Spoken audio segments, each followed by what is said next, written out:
Welcome to Dover High School and James Solomon Jr., the track that runs around Dover Stadium here in the state's capital. Welcome to our free live stream as we feature another Class 3A matchup tonight between the home team Dover Senators and the 5th-ranked Appo Jags in our Super 7. Good evening, I'm Glenn Fraser alongside Jason Winchell. We also have Ben Fulton down on the field doing still photography, and up on top, the press box. Our videographer is Nick Halliday. This is a relatively new rivalry, and Jay and I are really not sure what to expect in this game. Appo has lost the last 2 years to Dover. They've won the first meeting ever back in 2021, so this is only the 4th meeting all time between these two programs. And Jay, you and I were talking before we came on the air. We don't know what to expect because Dover played an out-of-state team from Pennsylvania in their Week 0 game at Abyssinia. They won 8-3. They didn't get to play last week, had the game canceled against a team from New York that was supposed to come down here. So they've only played that one game, and there wasn't really much to go on. There was no video on the website to even go see because they didn't stream those games in that Gridiron Classic. On the other hand, Appo played down Class 2A Odessa and won rather easily 45-11. So, again, that's the sample size we have, and we really don't know really what to expect in this ball game. No, I totally agree with you, Glenn. You know, I saw half of that Dover game. Dover's defense was really good. Only gave up the 8 points. One was a safety on a snap outside the end zone. They played really good, led by Michael Stevenson and Keegan Countryman. Yeah. Countryman. Yeah, I cut the end off. Yeah, okay. It's Countryman. Okay, that's what I thought. But darn computer. Yeah. They both led that defense, and it was solid in that game. The week before, that team put up 80. Again, we don't know who they're playing because it's out-of-state teams, but it was really solid. They just couldn't get anything going on the offensive side of that ball that night, only putting up 3 points. And they're missing so many pieces from last year, mostly to graduation. Nassim Cosme was the quarterback. Jaquan Kilby was the feature back. And then they had the dangerous wideout / running back, John Parker, who's in limbo right now. He was supposed to have transferred to Middletown, but he's not listed on the website roster, and he hasn't played a snap. And I'm wondering because Appo coach Brian Timpson told me his starting running back from last week, Reggie Lee, had his transfer held up by the DIAA in their executive session. I think it was just yesterday, right? Yeah. So what the Baylor did is he granted temporary waivers until the board met. Right. Well, they didn't meet until after their first game. Right. But they met yesterday, and none of the temporary waivers got approved. So they all have to have another hearing, an in-person hearing, and they meet once a month, Glenn. So now I know our colleague Mike Lang was listening in, and they said they were trying to push it up because it involved fall sports to try so they don't miss a month of the season. Right. But who knows? You got to have a quorum. You have to, like you said, it's in limbo. Yeah, and unfortunately, all those kids are in limbo. So Reggie Lee was the starting running back last week against Odessa. He scored a touchdown. He rushed 7 times for 34 yards. The story on him is his freshman and sophomore years, he was at St. George's. As a matter of fact, their head coach is here scouting tonight, John Wilson. And then he transferred to Salesianum as a junior and then wanted to go to Appo this year. And like you said, you just explained it. So at running back tonight for Brian Timpson, he said it's going to be running back by committee. They're going to alternate Caden Brown, a senior, and junior Cam Clements, along with the fullback Colin Kaiser. But the quarterback can run the football. He's a dual threat to Cy Drummond. He's a transfer from Howard. Yeah, and he was really solid last week again, Glenn, in that Odessa game with both his feet and his arm. And then when you have receivers like Noah Huff and Rogers on the outside, and they're stacked at that wide receiver position. And when they go 4 wide, that puts a lot of pressure on the defenses. So it's a very solid offense that can mix the run and the pass. And it's going to be interesting to see against that Dover defense. You're talking about wide receivers. Sophomore wideout Francis Drummond is Desai Drummond's cousin. Okay. And that's one of the reasons why he wanted to transfer into Appo this year to play with his cousin. His cousin's only a sophomore, and this was the only shot. He's a senior. Right. So, again, apparently the transfer didn't affect him. It must have been held much, much earlier. Jasir Rogers, the other wideout, along with Dominic Montabell. And we'll talk more about these two teams in just a moment. We're going to step aside for our national anthem. Jay and I will be back for the opening kickoff after this.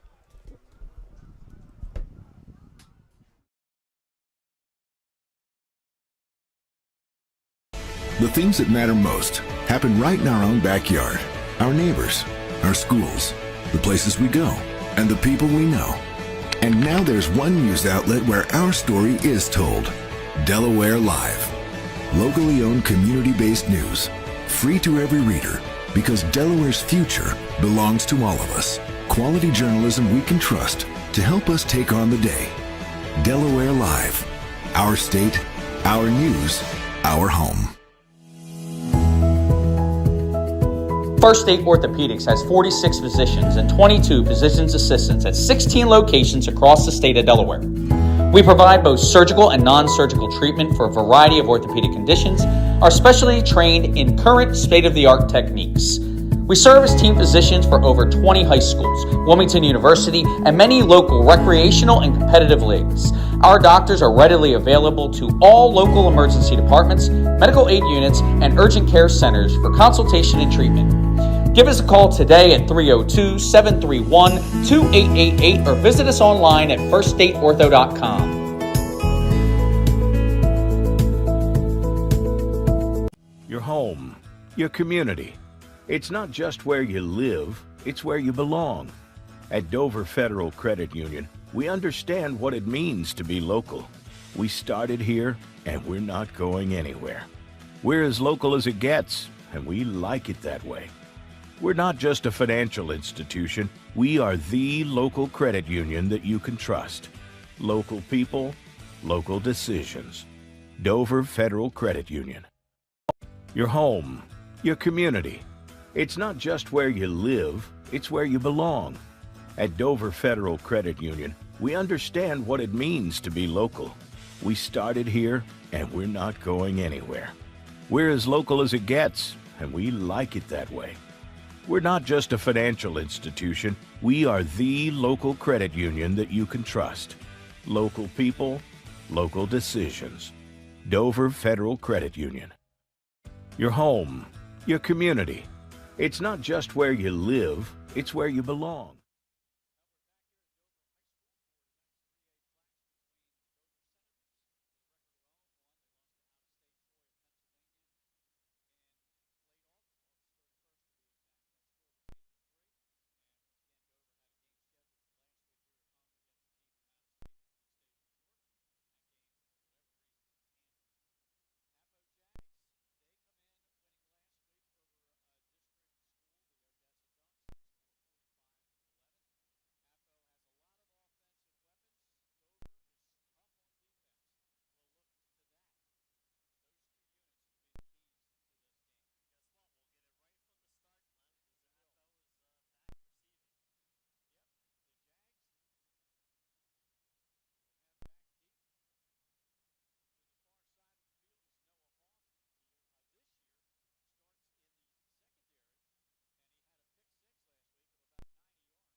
Oh, here we are. There you go. All right, we're ready with the opening kickoff. Cole Turner to boot it deep.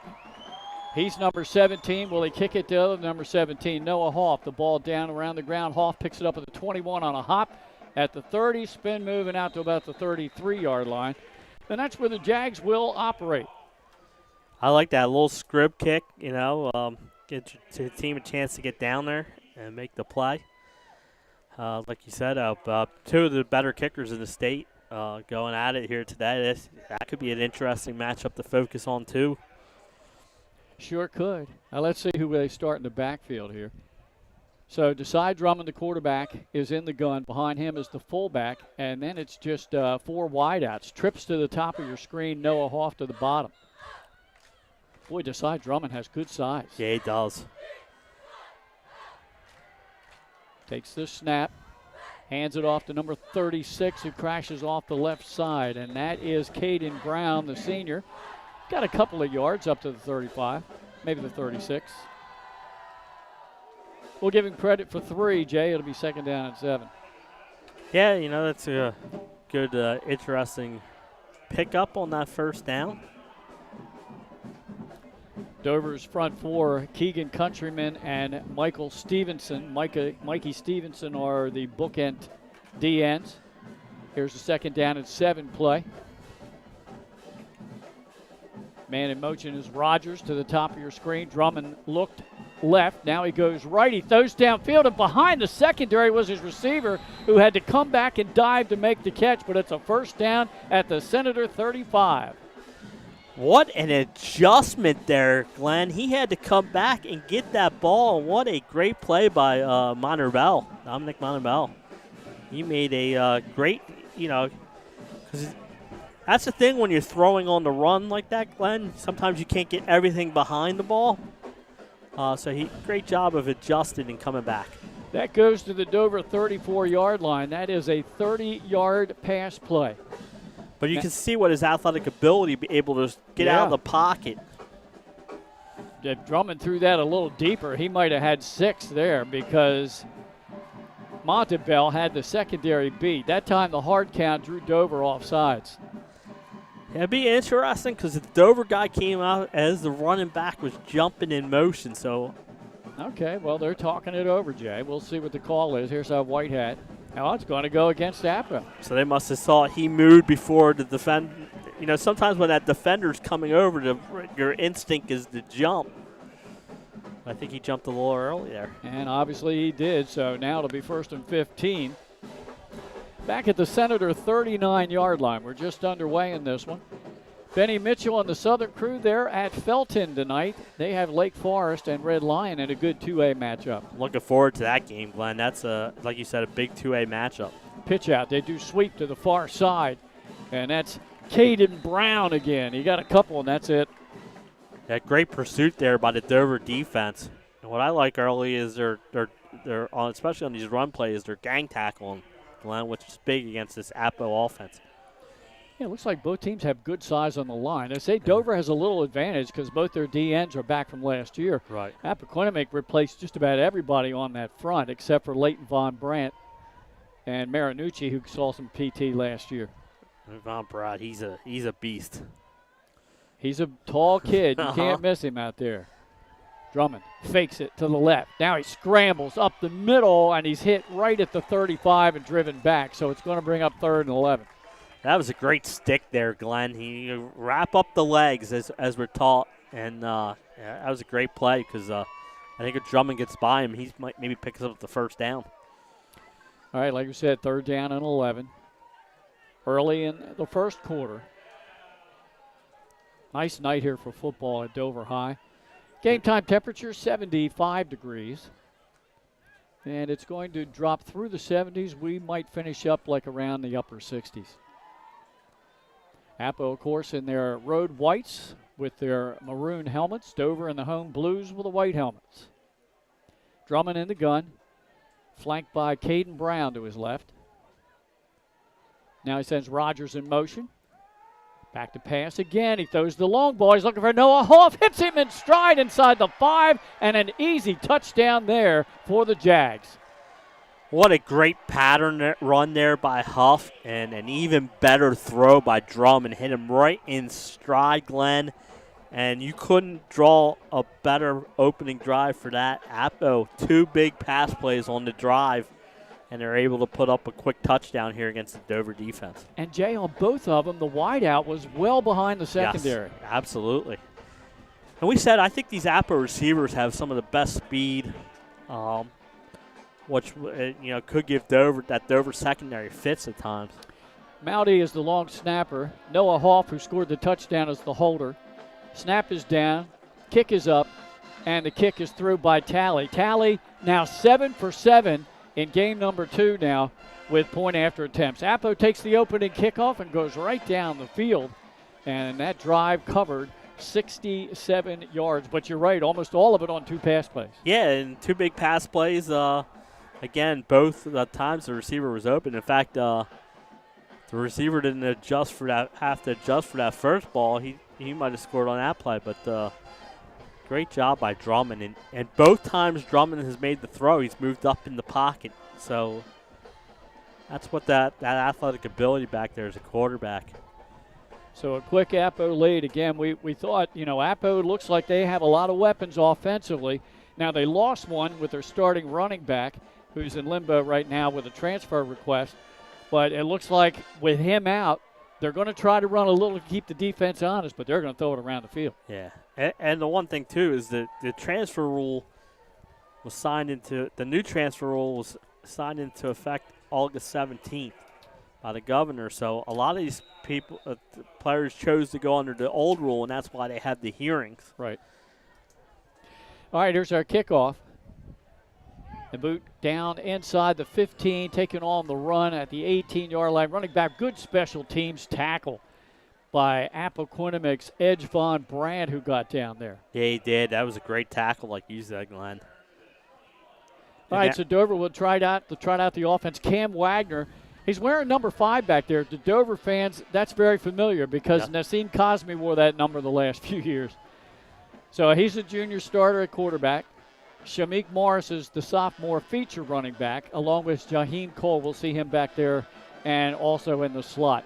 3 receivers are Patterson, Costin, and Elijah Bowers. And we'll get the rest of the starting offense for you in between plays. So the receivers are stacked at the top of your screen.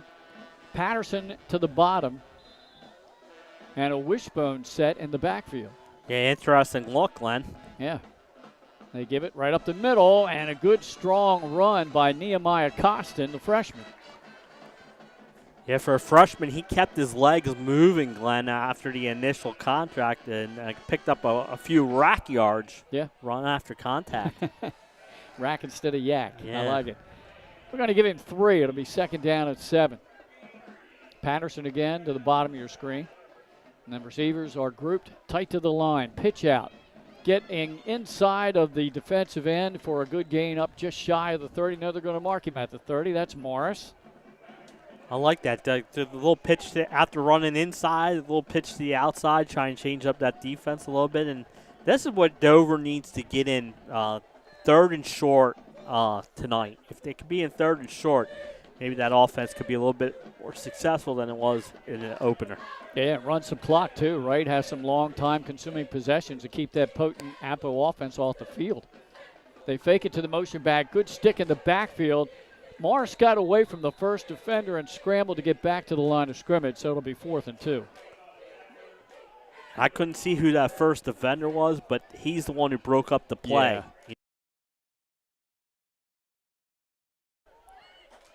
Yeah, he disrupted that play, Yeah. that's for sure. I'm not sure who it was either. But now the punt team comes in.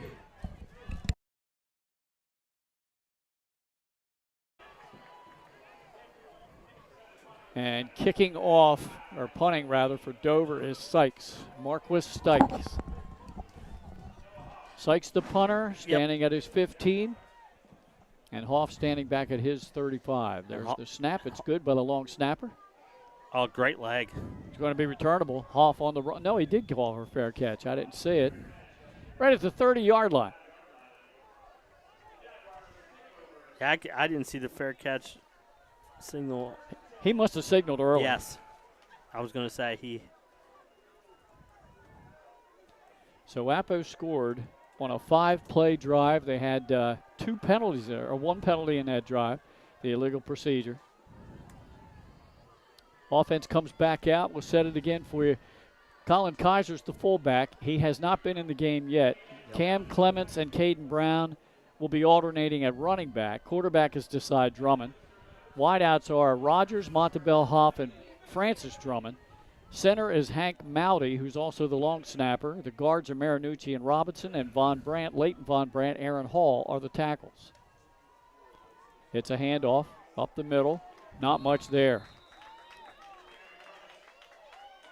Yeah, you talked about running back by committee, but right now Dover's doing a good job against that run game. Yeah, they're doing a real good job against that offensive front. And we said that's where Dover's strength is on that defensive line. That was Clements that time in the game at running back. No gain at second down and 10. 6:20 and counting to go in this opening quarter with Appoquinimink on top 7-0. Noah Hoff split to the bottom of your screen. The other three receivers to the top. That would be Montabell, Rogers, and Francis Drummond, the sophomore. Desai Drummond in the gun alongside of him. Clements.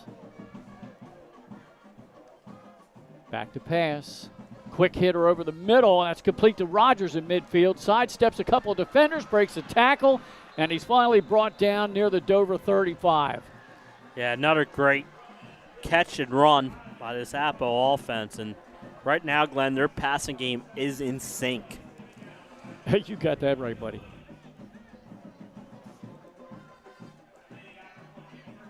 That goes for 30 yards. So he's had two 30-yard receptions and a 35-yarder for the touchdown. I think he's 3 for 3 for yes. over 100 yards already and a touchdown. That's a good start. 1st and 10 for the Jags. Drummond throws into the near flat, trying to set up the screen to Montabell. Dover right there. I don't know how Montabell got anything out of that. He got a couple of yards inside the 35 down to the 33. Yeah, great cutback because he made nothing into something with that cutback and was able to pick up about 4 or 5, so maybe 3. Yeah, I think yeah. Yeah, there was nothing but blue shirts in front of him when he caught that ball. He managed to kind of shift it a little bit and get back to the center of the field. 2nd down and 7, trips to the bottom. Drummond drops back again, looks right, now looks left. There's the home run ball, looking for Rogers over the shoulder, makes the catch for the touchdown. Wow. Talk about pinpoint accuracy. And what a pattern run there. That's the old fly pattern. Throw it and dropped it right in. What a pass, and what a start here for Appoquinimink. Wow. And again, another long drive, all passing. Yeah. That one a 32-yard scoring strike. The previous one went for 35 yards.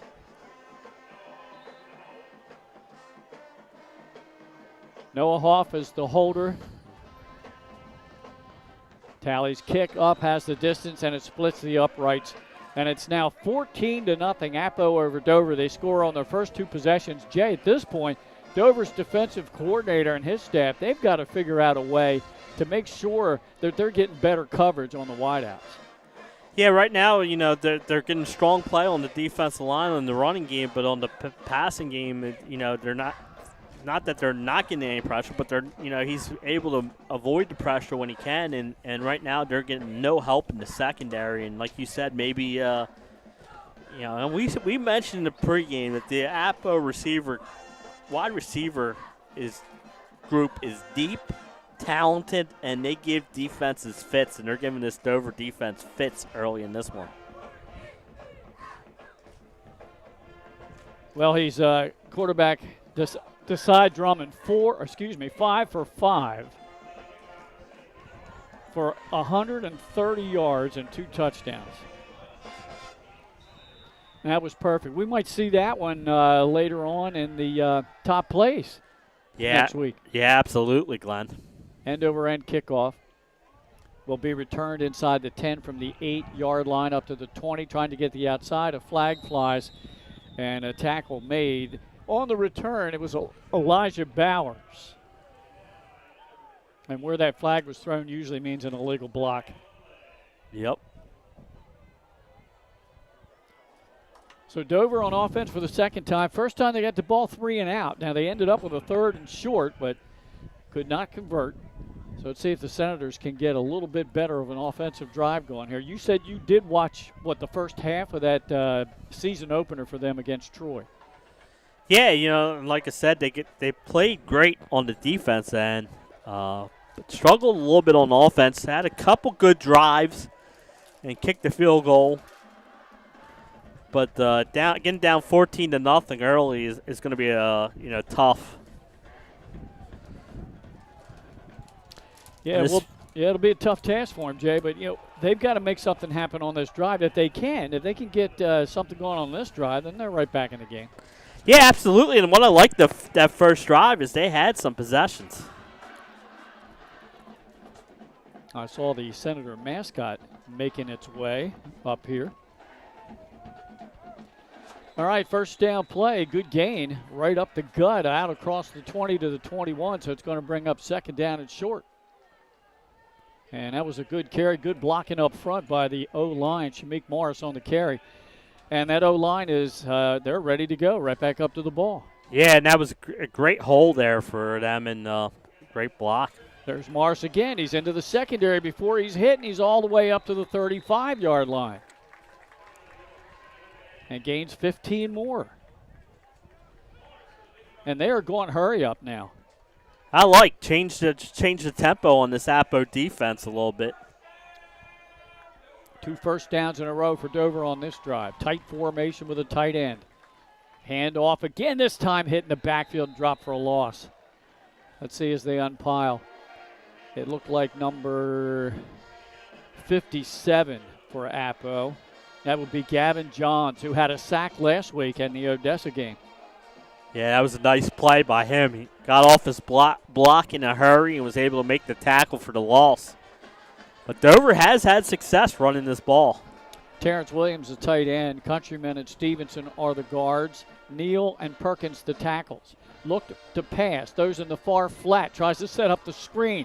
Elusive catch and go. And here he goes into the open. That's Patterson. They're trying to catch him from behind. They will not.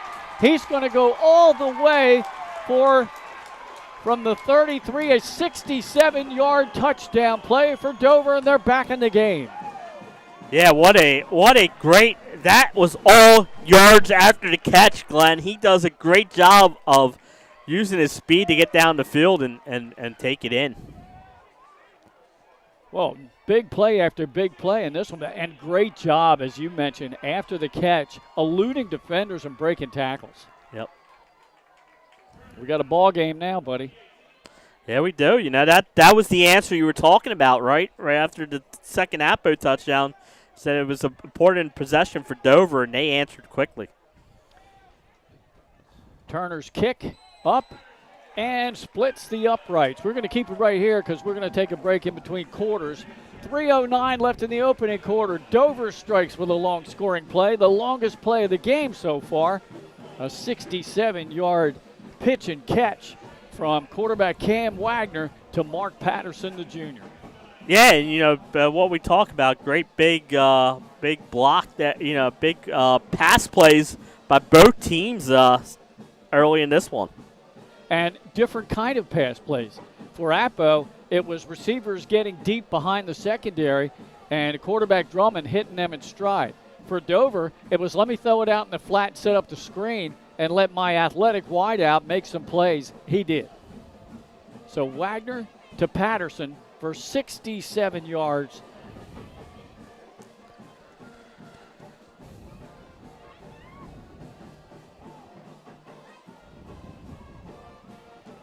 And you can probably hear in the background the sound of the Dover High School marching band. 2 really good marching bands here tonight. Appoquinimink has a very good marching band as well.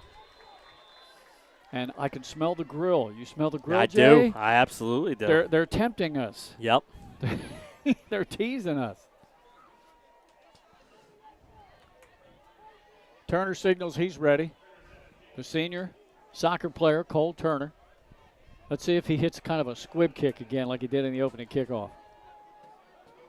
He booms this one deep, sends Hoff back to the 10-yard line. Up the middle of the field. Tries to get to the far sideline, and he'll go down right around the 25-yard line, and that's where the Jags will have it. So far, Appo's 2 for 2. Let's see if Dover's made some defensive adjustments. You're right, Glenn, and let's see if they, especially on that pass coverage, see if they made some adjustments there. But it's been a good first couple of offensive drives for this Appoquinimink team. Now, Dover on their first offensive possession, Jay, was 3 and out. On that touchdown drive, it took just 4 plays. Yeah. Yep, absolutely. You know, and that first drive, too, Glenn, they had set up a 3rd and 2 and weren't able to convert it. But so far, their offense has been. I've seen the adjustments they made on offense from the first game. Drummond had a player in his face, still found Noah Hoff, who made a leaping catch across the middle and very close to a first down. I think he's going to be shy by a yard. What a throw there by Drummond with all that pressure in his face. He was able to make a great throw and catch. Yeah, I think it was Mikey Stevenson, the All-State lineman. I believe he was blitzing off the edge, and he got his hands up. They always teach you defensively, if you can't get to the quarterback, get those hands up, right? And he almost altered that pass. 2nd down and 1 for the Jags. Now that he's going to be a quarterback keeper. Hit right at the line. They needed a couple of yards. He got it as he backpedals across the 35. Hey, he used his strength there. Was able to get across the line, like you said, get the first down before he was driven back. That's a charcoal grill, too. Yeah. Man, I'm hungry. That makes it worse. Maybe Mr. Turner could run us up some food. Yeah, I don't think that's going to Don't with hold that, your breath. With all the million other job responsibilities, right. plus being a dad. Right. Montebell is the split end way out here at the bottom of your screen. Decide Drummond, long signal count, takes the snap, handoff up the middle, trying to keep Dover's interior line honest. Dover has played the run well, though, no gain.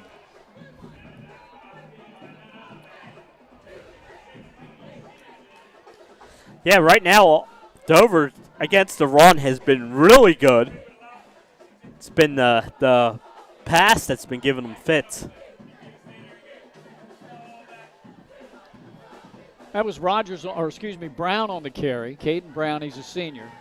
He's carried the ball 3 times for 5 yards. So it's been tough going up the middle. 2nd down and 10, 2 receivers to the bottom, a slot receiver as well, a lone receiver to the top. Decide Drummond, straight back to pass. Looks across the middle, look for Hoff, and it's off the top of his hands, incomplete. Good coverage that time. Yeah, I was going to say, it was great coverage that time. And that's the first incomplete pass thrown by Desai. This is huge now. This is a chance for the Dover defense to get off the field. You force a 3rd and long. Certainly right about that. We talked about adjustments. They appear to have made some. I think one thing, too, in this cover 2 defense in the secondary, the 2 safeties are playing farther off the line of scrimmage. Yes. 3rd down to 10 for the Jags. Brown alongside Desai Drummond in the backfield. Takes it, drops straight back. Throws a long pass down the far sideline. Rogers over the shoulder again. Tried to catch it from behind. He might be out at the 1. Let's check and see. I think you're right. I think he's out at the 1. It looked like the 1. It looks like the referee who finally got down there is going to mark him at the 2. Okay. I believe that was the cornerback Grady who ran him down. But a big, big gain.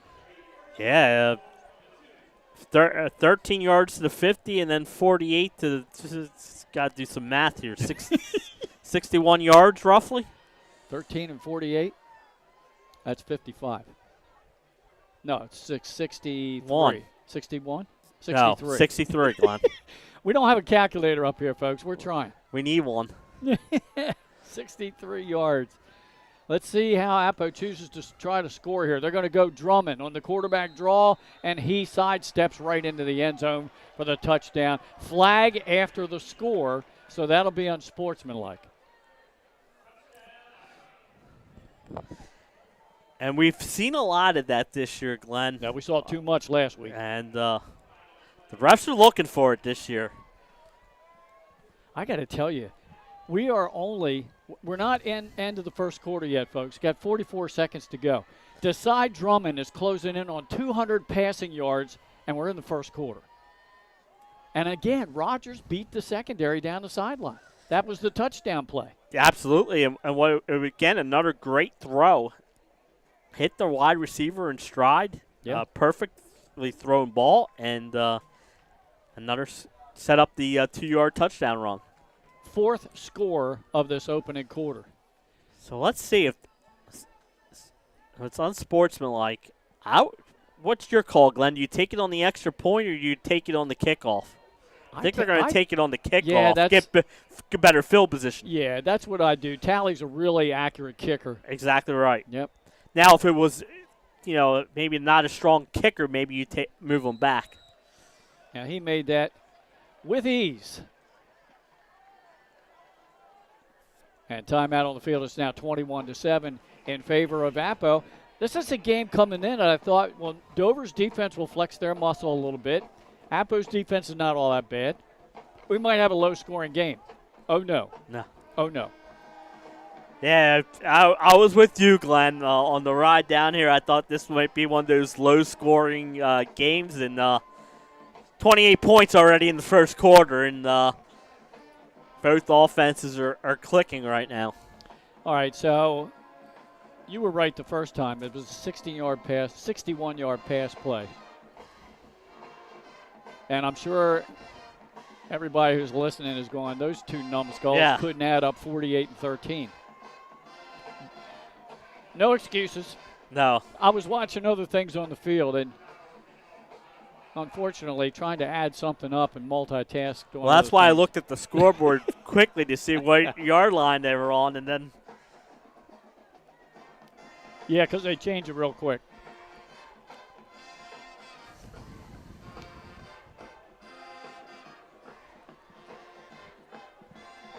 Lincoln Neubauer kicks off. Again, because of the penalty, they're kicking off at the 25. Yeah. Yeah, Dover should come out of this with really good field position. Kick return starts at the 29-yard line, weaving his way up the field and smacked hard, crossing the 40 to about the 43. But still, good field position. Yeah. Starting near midfield, that's a great place. And now, does Dover have an answer after another Appo answered their answer? Yeah, hey, if Appo's going to score every possession, Dover's got to keep pace. Correct. Just under 37 seconds to go in this opening quarter. The Senators had a 4-play drive last time they were on the field, culminated in what is the longest play of the game. It was a 67-yard screen to Patterson, from Cam Wagner. We've had some long pass plays in this game. Oh, man. 67, 61, several 30s. Handoff up the middle. Good hole up the middle. Spin move in midfield and into Appo territory and down to the 45-yard line goes Shamik Morris. They're going to mark him down where? Right at the 45. So it looks like a 13-yard pickup. 15 yards. We'll give him 15. That's his second 15-yard carry of the game. Now he's trying to get the edge, and he will be pulled down inside the Appo 40. They're going to mark him at the 37, and that will be, I think, the end of the first quarter. Let's see if Dover can get another snap off. 8 yards on that carry. And I don't think, no, Dover will not get the playoff. 1 quarter in the books. We got a wild one here tonight. A lot of offensive explosions. Dover's on the move. They trail Appo 21-7. He's Jason Winchell. I'm Glenn Frazier. We'll be back with second quarter action after this.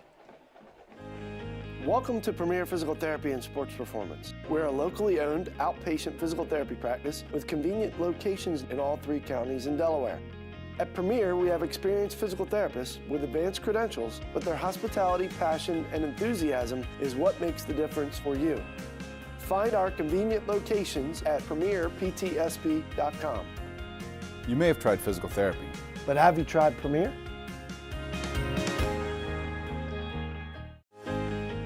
Welcome to Premier Physical Therapy and Sports Performance. We're a locally owned outpatient physical therapy practice with convenient locations in all 3 counties in Delaware. At Premier, we have experienced physical therapists with advanced credentials, but their hospitality, passion, and enthusiasm. This is the First State Orthopedics game of the week. First State Orthopedics with 46 physicians and 22 physician assistants at 16 locations, providing surgical and non-surgical treatment for a variety of orthopedic conditions. They're trained in the current state-of-the-art techniques. They serve as team physicians for over 20 high schools, Wilmington University, many local rec and competitive leagues. Their docs are readily available to all local emergency departments, medical aid, urgent care centers for consult and treatment. Call them at 302-731-2888 or visit firststateortho.com and mention you saw this ad on Delaware Live. All right, ready to start the second quarter. Defense stretches out the play, and they do a nice job of converging on Morris. That time he'll lose a couple. Yeah, that was a huge play, Glenn, because it was 2nd and 2, and with that loss, now it sets up 3rd and long. Yep, 3rd down and closer to 4 now, back at the Appo 39-yard line. Trying to sweep that time, and again, trying to keep the interior line of Appo honest and those cornerbacks and safeties honest on the run blitz, because most of the yardage Morris has been gaining up the middle. Yeah, absolutely. Wagner, Morris to his right.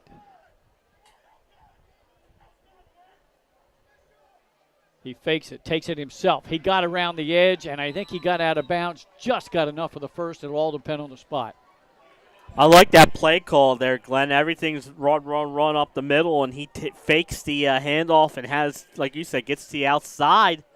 It's going to be interesting, Glenn. I think he's got it.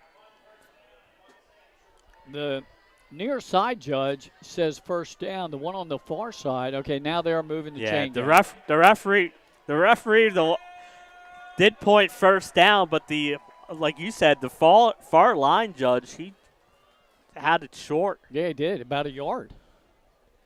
So right at the Jaguar 35-yard line, 1st and 10 for Dover, just underway in the second quarter.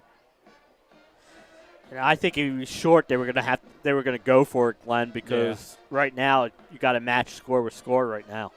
Bowers and Costin split to the top of your screen. Costin in motion. It's a give up the middle. Shamik Morris, he's tackled from behind, but not before he got 5 yards down close to the 30.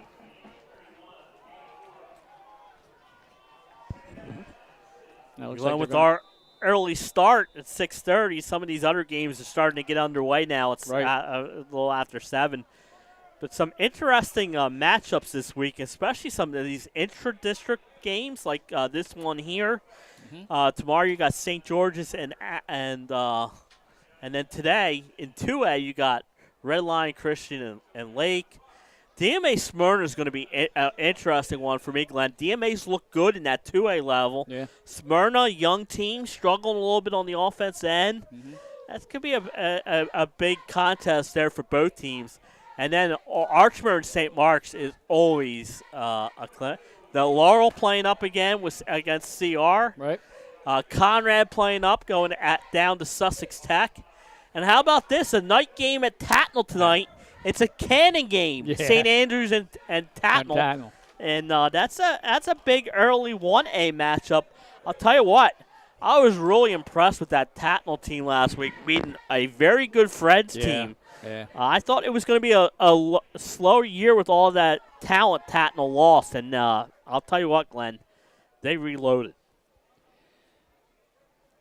Now, there was a game last night, and Woodbridge easily defeated Glasgow by a final of 49-14. And you already mentioned the 2A matchup with Lake Forest and Red Lion Christian, and that's Benny Mitchell and the Southern crew. Give up the middle, new running back in the game, and he got about 3 or 4 yards there. That's number 24 for Dover. That's Noah Ridge Elizard.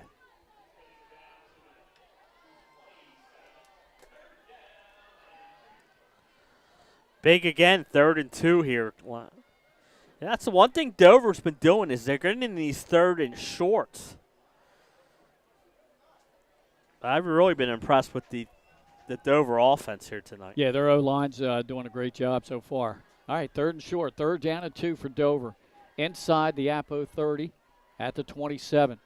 Long signal count. I think they're trying to draw him off. I didn't see a flag. Getting the edge, the running back, Alizard, cuts it to 15. He's down inside the 10. They're going to mark him at the 9. There is a flag down, and it's going to be a hold against Dover. It'll come back. Wow, big penalty. Jay, they had 3rd and 2 on the play. They were going to have a goal to go, and now they're going to be backed up with 3rd and long. A spot foul. Looks like the holding flag was thrown outside the 20 at the 23. Yeah, So you called that right away. You thought. I thought it was going to be a procedure or offside. Yeah.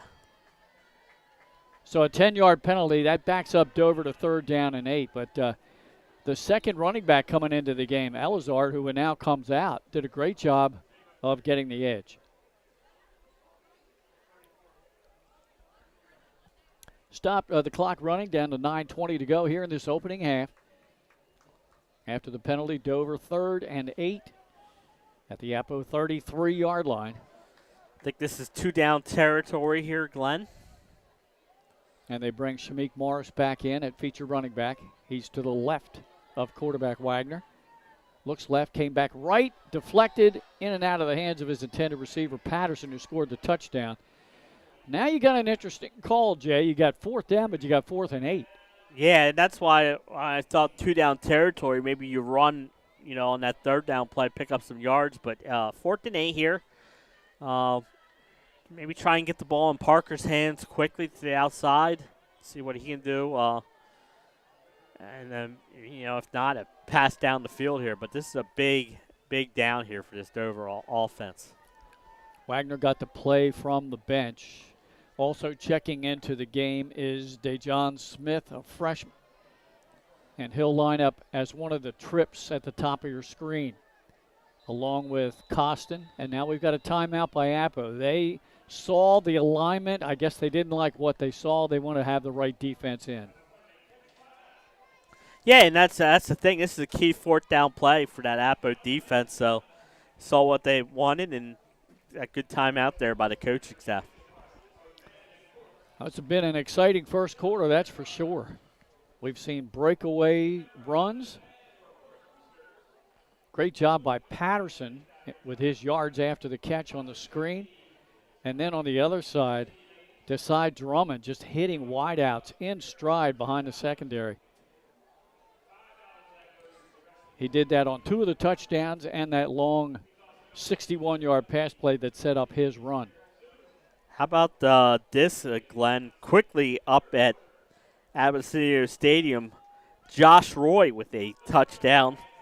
Run and dance, and Caravel leads Howard 7-0 early in that game. Good matchup, 2A programs, but I think we all agree Caravel just head and shoulders above everybody else in 2A this year. Yeah, that sets up that could set up a very big game for you guys next week as Laurel comes to town. Laurel's playing 3A Caesar Rodney today. A chance to pick up, they played up against Sussex Central, played with them. Played Brandywine last week. Brandywine moving up a class to play them. Battle of the Bone. Yeah. The 2 dogs. But and they had in the second half, they were tied 20-all with Sussex Central. Yeah, absolutely. And we just saw Sussex Central beat Milltown a week later, so tells you all you need to know about that Laurel team. But it's interesting because, like we said, Caravel's, we think, above everyone else. But the teams chasing them, like Red Lion and Lake Forest, Laurel, DMA, it's going to be interesting to see if anyone can catch Caravel this year. All right. After Appo called a timeout, then Dover called a timeout. So here we are, 4th and 8. Once again, trying a hard cadence, see if they can draw Appo off sides. Almost worked. Now the OC and on the sideline down in front of us looks like he changed the play. Rolling far side is Wagner. Throws. And in and out of the hands of his intended receiver along the sideline and incomplete. He was looking for Costin. So Appo will take over on downs with 8:51 to go in the half. And that penalty was key, Glenn. They had that first down run. The holding penalty brought it back, and Appo's defense holds, and they get the ball back to the offense. And now, that offense gets to go to work again. So quickly, Appo comes out. They've scored on every possession. 2 touchdown passes and a short run by quarterback Drummond, set up by a long pass. Yeah, I was going to say most of their offenses come through the air here tonight, Glenn. Yeah, so far, Desai Drummond has passed for 200 yards in this game. And we still have 8:51 to go in the half. Trips to the top of your screen. Drummond back. Throws the long ball again. Looks for his receiver to turn around. It was almost picked off by Dover. That was underthrown just a tad. Yeah, and again, great adjustment there by the receiver, but that time the coverage was good, and he almost had to try and break up the interception, which he did. And he was Dominic Montabell on the deep route that time. But they've had success on that long fly pattern. Yeah. And they're going to continue going to it until Dover can stop it. I'm not sure if that was the safety over there that time that almost picked that off or not. 2nd down and 10 for the Jags. Their own 33. Drummond looks over the line. Hard cadence, takes a snap. It's a running play. Well, I tell you, there was a hole there for a moment, and it closed up in a hurry. Caden Brown on the carry. Helmet popped off of somebody, and an Appo Jag player is down on the turf. That's their left tackle, Leighton Von Brandt. Hopefully he's okay. Yeah, sometimes when you got a tackle like that, the offensive lineman's feet are at the bottom of it, and it looked like he got rolled on. But good to see him up, and I know he's hobbling off the field. Yeah. But yeah, he's limping off. Hopefully the young man's okay. Now he's really favoring the right foot. Yeah. Well, we had an injury last week in our game. It was a leg injury to Tim Yancey, the feature running back for Smyrna. And the head coach, Mike Judy, I talked to him this week, and he said, thanks for checking in. We wanted to see how he was. He's going to be out for a couple of weeks. They hope to have him back maybe by the middle or the end of next month. It'll all depend on his progress. Our best wishes go out to Tim Yancey and his family as he tries to get back on the football field. So, Glenn, pregame we were talking about John Parker. Mm-hmm. Marty sent us a thing. He said he talked to John Parker's dad. He is cleared by the DAA and is rehabbing an injury. Might make his debut next week. Well, I am friends on Twitter. We follow each other, me and John Parker and I. Yeah. And he told me that about a week and a half ago because I hadn't seen him listed on the Middletown website roster. And I asked him, I said, what's going on, if you can tell me. And he did say he was nursing some type of injury, didn't get into specifics, and he hoped to be back soon. So that confirms that. All right, back down on the field. 3rd down and 10 after no gain on the run play by Caden Brown.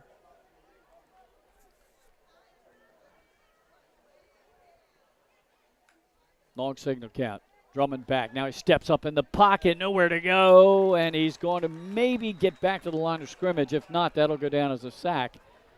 I think he got back to the line of scrimmage. What a stand there by the Dover defense, Glenn. They forced a 3 and out. They needed that in a big way. Yes, they did. So the Dover D stops Appo's offense for the first time tonight. And the offense will get the ball back with about 8 minutes to go in the half, trailing 21-7. Punter for Appo is Gavin Miller. I believe he's another soccer player. And back deep for the Senators is Smith, the freshman. First punt of the night for Gavin Miller. And he's just waiting for the signal. There's the snap. Nice high boot. Little hang time. Fair catch called for, and running up under it is the freshman. Did a good job to bring that in out across the Dover 40-yard line. That's a heads-up play right there. You know what he does? He runs right up there and saves him about 15, 20 yards. It's kind of dangerous. It's risky, but yeah, he made he did a good job of bringing that in. All right, Dover with the ball now. They'll start from their own 42-yard line with 7:25 to go here in this first half. Senators trailing by a score 21-7. And they've done most of their damage running the ball except for that one screen play. Quarterback Wagner fakes the handoff, throws in the far flat. Again, trying to set up a screen. Catch is made, breaking a tackle and getting up close to midfield, maybe just shy, is Elijah Bowers. Yeah, again, what a stop there by the Dover defense. Now they get to go on offense here and see if they can get the score here and cut into this deficit. Screen pass goes for 7 yards. 2nd down and 3 from their own 48. Handoff, late handoff up the middle and tackled just across midfield, about a yard shy of the first down. The ball carrier that time was number 6 for Dover in the game. That's Jaden Bunch. Yeah, again, sets up 3rd and short. If you're a Dover offense, you'll take these 3rd and shorts all night long. So Bunch gains 2. Yep, and here's another big 3rd and short, 3rd down and 1. 2 receivers, top and bottom of your screen. Quarterback Wagner has Morris with him. He hands it off to Morris, and he can't shake off a blitzing defender on the far side. Zach Landry, the middle linebacker, comes in to make a big stop. And that's how a linebacker makes a play, man. He gets off the block quickly and fills that hole. And that's a big loss, and now Dover's going to have to punt here. So all of a sudden, it appears the 2 defenses have made some adjustments. And we thought it was going to be defensive game to start. Right. Like you said, now they've made the adjustments. And that's a great play. Sykes back to punt for the Senators, standing inside his 35. Back deep for Appo. Noah Hoff around his 20. Snap goes awry. Who's going to come up with it? Appo, one-handed pickup. They're going to have the ball inside the Dover 5-yard line. Number 6 for the Jags comes up with that fumble recovery. It's Edge Von Brandt. And he did it one-handed. He did. I always used to say, never pick anything up one-handed, but he did it, almost got it in. But that was weird because the punter slipped as the ball was going over his head. Even if he doesn't slip, that ball is over his head, and great hustle by Von Brandt to pick up that ball. So Edge Von Brandt on special teams makes the play, recovers at the Dover. Where are they going to mark this? Looks like a 4. Okay, the Dover 4. Appo trying to go up 3 scores here in this first half. Now they have the fullback in the game, Kaiser. Looks like it's set up to be a run play. To side Drummond. In the gun, takes a snap himself. Runs behind the fullback, but he's caught from behind back at the 5. That'll be a loss. Antonio Watson, the nose guard, gets in there. He got off a block and made the sack. And again, great job by this Dover defense. They are doing a great job against this run from Appoquinimink. And again, this is a big series here, Glenn, because if you can hold them to a 3, it's a win. Right. All right, 2nd down and goal. Back at the 5-yard line. And actually, it looks like they spot the ball back at the 4. So there was no loss on that play. Yeah. So they must have had forward progress. Yeah. Take the fullback out, spread the defense with the wideouts. Drummond rolls near side, throws back against the grain, and has his man complete for a touchdown in the end zone. And that's complete to number 5, Francis Drummond. So it's cousin to cousin.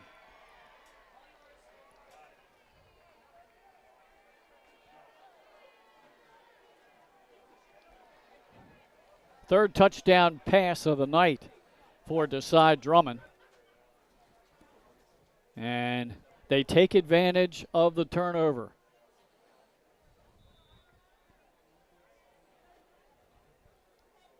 Mowdy, the long snapper, on special teams here. Hoff, the holder. There's the snap, the placement. Talley's boot is up and good. 4:50 to go in the half. It's now 28-7 Appo. And, you know, we were searching for some answers to the questions about the identity of these two teams coming in, Jay. And I think at least one of them has been answered. Appo has some weapons offensively, and what a potent passing attack. Yeah, absolutely. And it's you know, we mentioned that we thought their, you know, wide receivers are a talented group, and they have been all night. And 28 points against a very good Dover defense here. We still have 4:50 left in the first half. Tally now perfect on the season, 10 for 10 on point after attempts. Now Dover takes advantage of the first turnover of the game. Smyrna leads DMA 8-0 with 3:45 left in the first quarter, and Indian River 14, St. Elizabeth's nothing in the first quarter. So St. E's had to take that long bus ride all the way down to the Frankfort-Dagsboro area. Yeah, that 1A is interesting because there's a couple teams in Conrad and Brandywine playing down in that district. From the 14-yard line, here's the carry. That's the freshman again. Good job of weaving his way down the near sideline, out across the 35-yard line. Dover will have decent field position and plenty of time, 4:41 to go in the half, and try to cut this lead in half. And one thing to do is they will get the ball to start the second half. So if you can have a 4-minute plus drive here and get a touchdown, you can get the ball right to start the second half too. That freshman, Dejon Smith, already made a nice play on a punt on a fair catch and got a good return there all the way out to the Dover 39.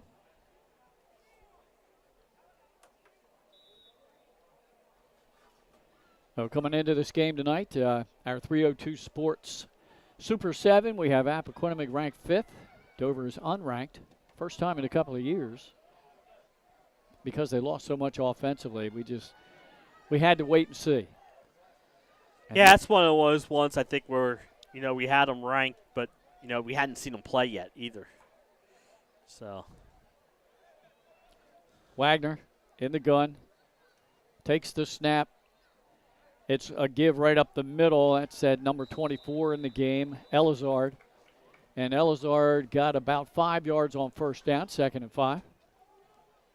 You know, first and second down has not been a problem for the offense. It's been the third and shorts that's been giving them a little trouble here tonight. Yeah. I think I've been mispronouncing his name. I thought it was, the coach gave me, it was a misspell with E-L-L-A-Z-A-R-D, so it's E-L-I. Eliazard. Second down and 5. Two wideout split to the top of your screen. Single receiver to the bottom. Back to pass. Wagner surveys the field. Now he gets rid of it and underthrows the receiver, incomplete. It's a good thing that was underthrown or that's intercepted. It's it's hard to run.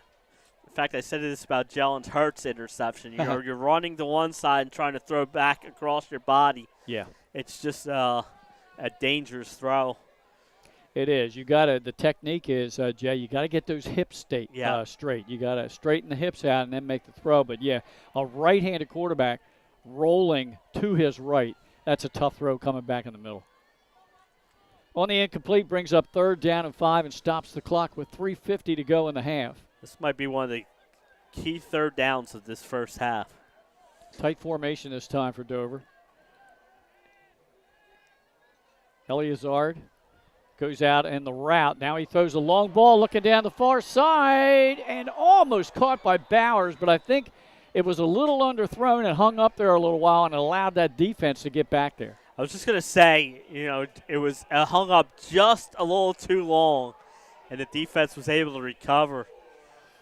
Now, this would be interesting. You got 3:41 to go in the half. You're already down 3 scores. Do you go for it here? They do have the punt team in. Yeah, this is, like you said, interesting call because with 3:41 left. Last time they had the high snap, of course. Yeah. And he says, you said Sykes slipped a little bit back there. And that allowed Edge Von Brandt to outrun him to the loose ball. Waiting snap from center. Good snap, perfect. Low kick will not be returned and will go out of bounds near the 25-yard line of the Jags. Let's see where they exactly spot it. How about the 26-yard line? Appo will have it here. They have scored on all but one possession. Yeah, and I was going to say plenty of time on that on this drive. Want to make mention, too, about our premier physical therapy player of the week. This last week, we had the voting out there and all the selections, and it was volleyball player Ava Beach selected with your votes from Archmere Academy. So we had a football player week 1. We have a volleyball player week 2 in our voting. And we open up the voting. I believe it's on Mondays. Yes, yep. And I'll tell you what, that was going back and forth for a while there, Yeah. Glenn. That was a close vote.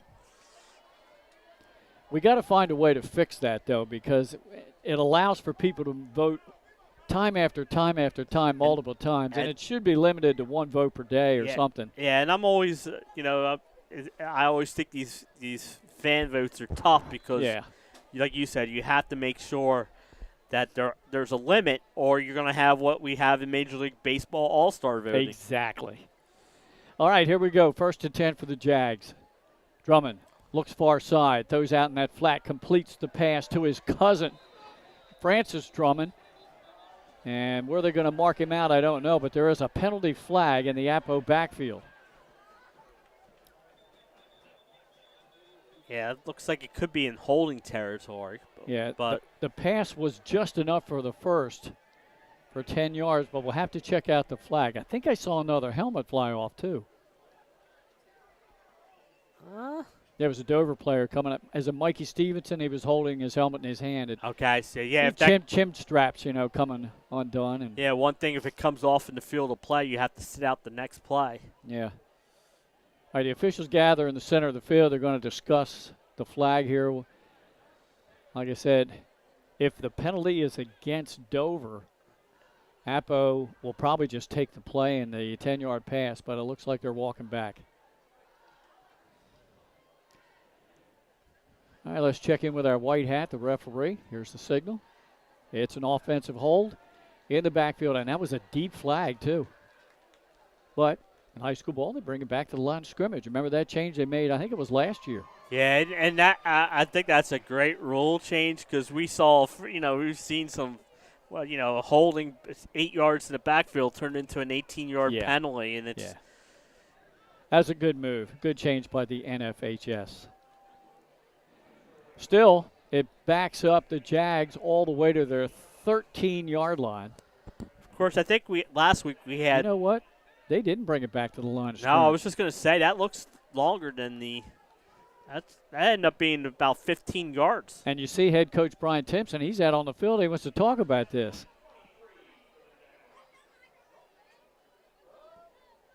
All this activity with 3:25 to go in the half. Yeah, I mean, it ended up being a 13-yard penalty. So Timpson, I guess, he got an explanation. I'm not sure it's the one he wanted. He retreats to his sideline. So Appo backed up. 1st down and 23. More discussion here? Yep, more discussion. We had a lot of that last week in our game between Smyrna and Salesianum. I hope we don't have those type of penalties tonight, Jay. Yeah, yep, absolutely. That was way too many. You always seem to get more penalties early in the season, but, Now it looks like I see Leighton Von Brandt, by the way, who went out hobbled earlier, he's back in the game. That's a good sign. That's good, great sign. And looks like now they're coming back in the other direction.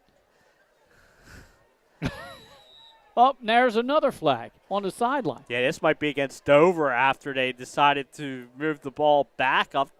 Now they're going. So they marched the penalty off in the wrong direction? It wasn't an offensive hold? He pointed offense to hold, didn't he? Yes, he did. I'm confused, Glenn. Yeah. And now, now you have, if they take the pass play, right, then the penalty, and now the sideline penalty. This is wow. Wacky. The line of scrimmage, instead of being back at the Appo 13, is all the way out to the Dover 49-yard line. Here's the explanation. There's a dead ball against Dover, and I think that was the sideline, but what was the original call? He pointed like it was a face mask or a hold against the defense. Okay. So maybe he was holding on the defense, and they just, or maybe on that rush, the lineman got a hand in the face. I don't know. Yeah, so like illegal hands to the face. But again, it was called a original. Wouldn't it be nice if we had the officials mic'd? Yeah. Somebody just. Yep. And they had that at Avicennia for the Pigskin Classic, which is great, it's great. because you can hear. I think it's hard to give, and then you get the sideline penalty for a coach that's trying to figure out why you're all of a sudden to change. Yeah. I think that could be a little harsh. Give them a little reason as why you're. Yeah. And now they're coming over. I agree with you. I don't know. I might have to reach out to Booth and get St. George's head coach John Wilson up here to explain what we just saw. He's got his hands up. Yeah,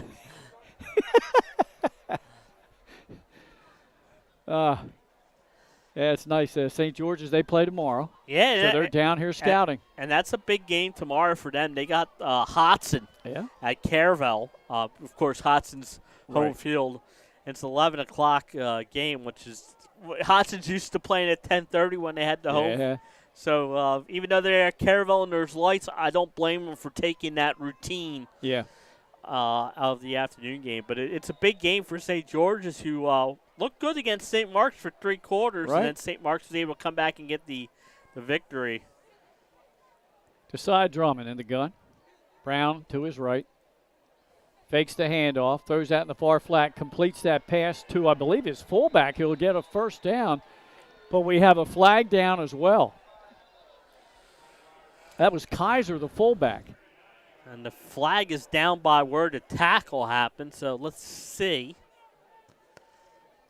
Now, you mentioned Hodson Votech. I went past that school today. I hadn't been up there in a while, and the steel girders are up. Okay. The steel framing is up for the new school, but that's it. So we were talking when we were up to Caravelle, when Caravelle was playing Hodson, and we mentioned it's probably going to be a good 2, maybe 3 years before Hodson gets home field at their place again. Absolutely, yeah. Because they've got to finish the new school, then tear down the old one before they can do the athletic fields. Yeah. So what was the penalty? Another face mask, it looked like, against Dover. Tacked on to the end of the reception. I just couldn't see if it was 5 or 15, but the way where the ball is, it looks like it was the 15-yard variety. Ball all the way down now to the Dover 23-yard line. Drummond back to pass. He throws it downfield. Nice catch made, and it's a touchdown and a late hit in the end zone. That'll be another foul. Montabell gets the score. Yeah, what a clinic on this, the Appo pass offense is put on here in the first half, Glenn. 4 touchdown passes for Drummond, and then he ran in the 2 yards for the other score. He's accounted for all 5 touchdowns. All 5 touchdowns. Wow. And, of course, I'm assuming, here's the call, dead ball, personal foul against Dover. Yeah, I would take it on the kickoff. Absolutely. Because they're going to kick an extra point. They're not going to, half the distance and try to get the 2-pointer. So Appo now up 34-7. Tally trying to make it 35.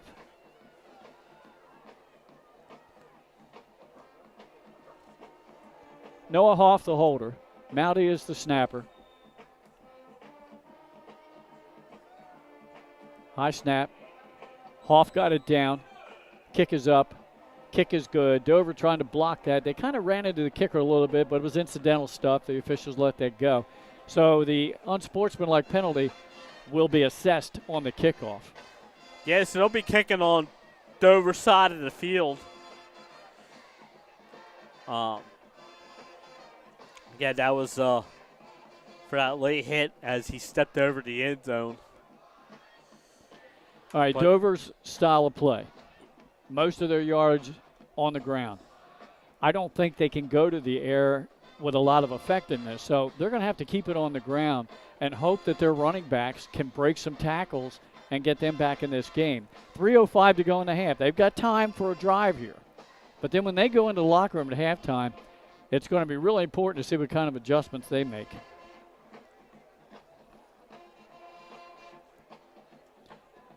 Yeah, credit the offensive game plan for Appoquinimink. They came out and they knew how they wanted to attack this Dover defense, and that was through the air, and they're making the plays.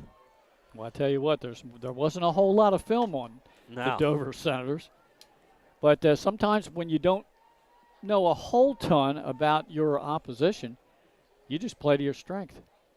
We're just going to play our game. And that's what I think, and that's, like you said, great game plan. We came in talking about, the Appoquinimink wide receivers, and they have not disappointed. No. And Drummond has been so accurate with his throws. Hitting him in stride. Neubauer with the kick, sails into the end zone, which is an automatic touchback in high school football. Dover will start from their own 20 with 3:05 to go in the half, and they are down 35-7 to Appoquinimink. Appoquinimink put up 45 last week against Odessa. They might put up more tonight. Yeah, absolutely, and again, we just didn't know much about their offense. We knew they put up 45, but it was against Odessa. Odessa, you played down a class, Yep. so yeah. Yeah, but they're putting it up here against a Dover defense that I thought was pretty good coming in, and this Apple offense is just clicking on all cylinders right now. Dover's defense has been good against the run. We'll give them that. Yeah. They bottled the run up, but they haven't been able to figure out how to cover these talented wideouts from Appo who are gaining space. They're getting open on their routes, and Drummond's not disappointing. He's hitting them in stride.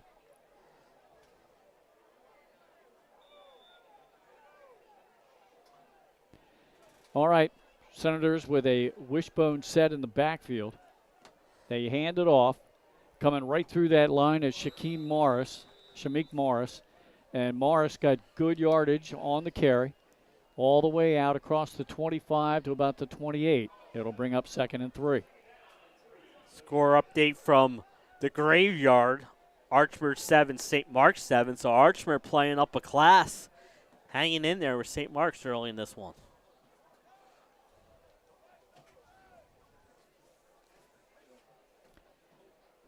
I'm sorry, what did you just comment on? What game?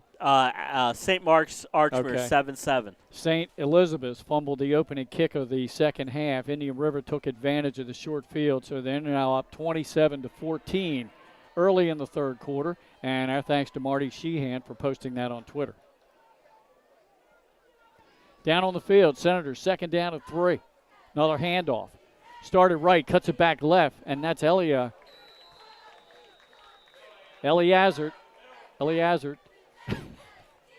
He said that a couple times. Dover, that's their strength. The blocking up front, and these running backs are hitting the holes and breaking tackles. So that's another good gain. Like you've said, they have success running the ball. Yeah. But when you're down 28 points, Right. you have to score kind of quickly sometimes, and the pass game will help that out. Well, with Dover, it looks like so far, I mean, they're doing a good job of running the ball, Yes, obviously. they are. They're going to have to stick with that. And like I said, hopefully they can break some off for Dover fans so they can kind of close the gap.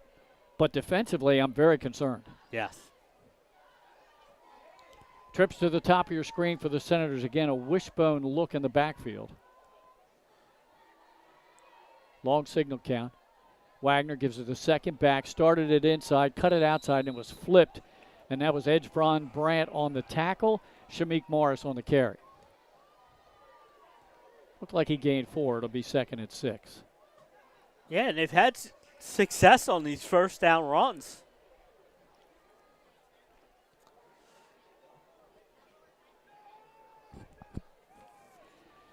Unofficially, I have Shamik Morris for almost 60 yards rushing in the first half.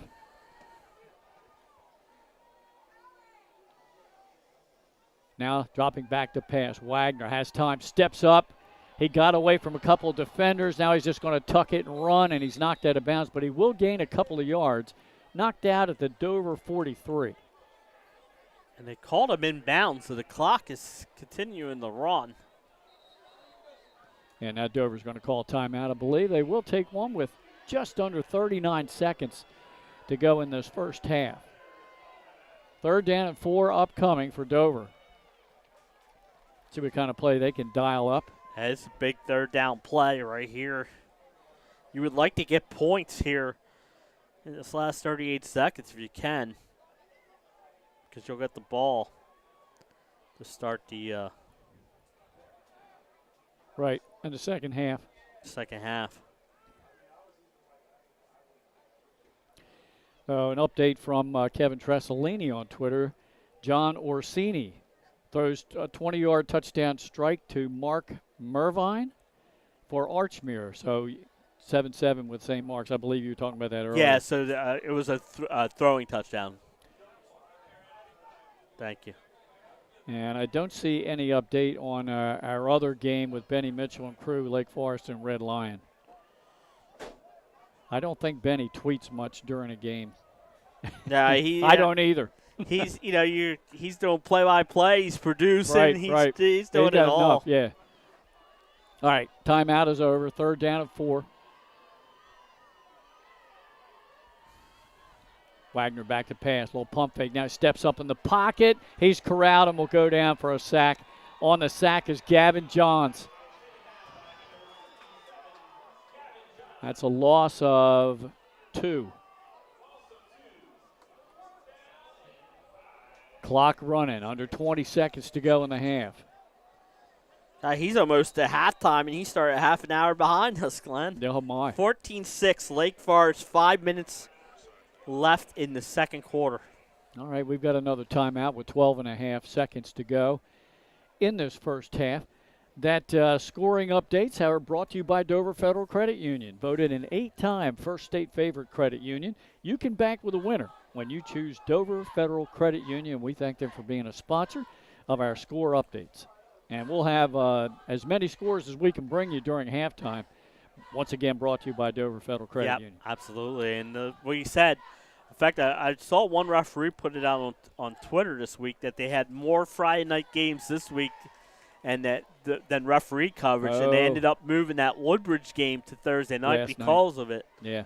But they had originally 19 Friday night games scheduled this week, which is a lot. Speaking of that Woodbridge game, they beat Glasgow last night rather easily, 49-14. We have Woodbridge in our Super 7. Don't know exactly where they are. I think they're right around 4 or 5. I was going to say, 4 or 5, and Laurel's in there and Lake, so 3 of the former Henlope and South. Yeah. All right, here we go out of the timeout. 4th down play, 4th and about 5. Throwing the near flat to Bowers. Bowers makes the catch, and he got the first down, and he got out of bounds.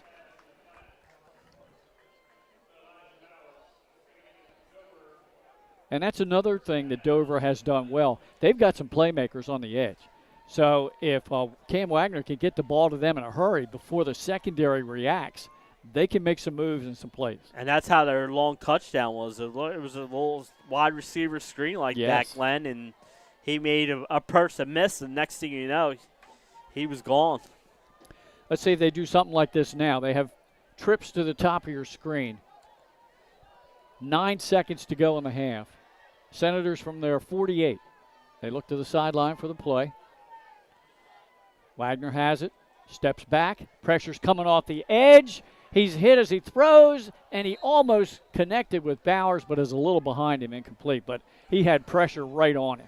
Great job by the Appo defense, Glenn. Like you said, he just had no, time to throw that ball as the pressure came. And the good thing is it only took a few seconds. So they still have 4.8 seconds to run one more play.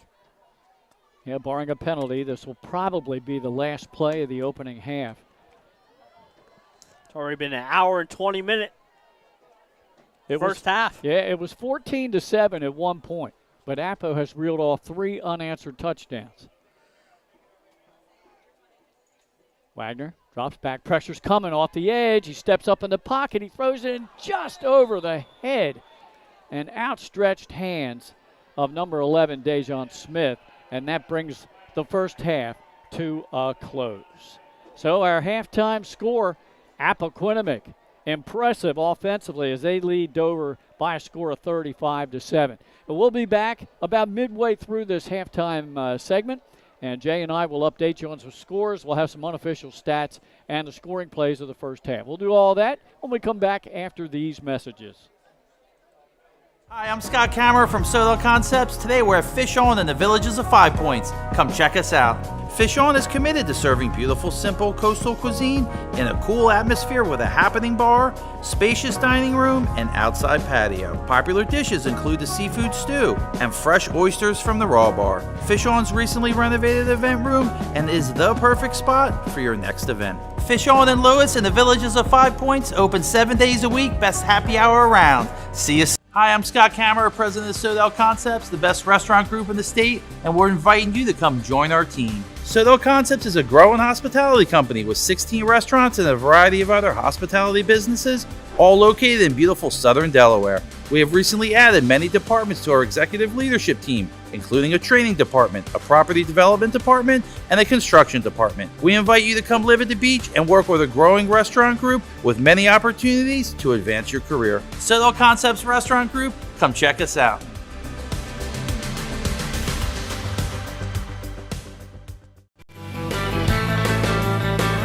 Welcome to Surf Bagel. Surf Bagel has served the community in Delaware for over 20 years, providing fresh, hot bagels, breakfast sandwiches, lunch sandwiches, wraps, salads, local coffee and smoothies, and our iconic merch. Welcome to Surf Bagel. We're stoked to serve you. Welcome to Surf Bagel.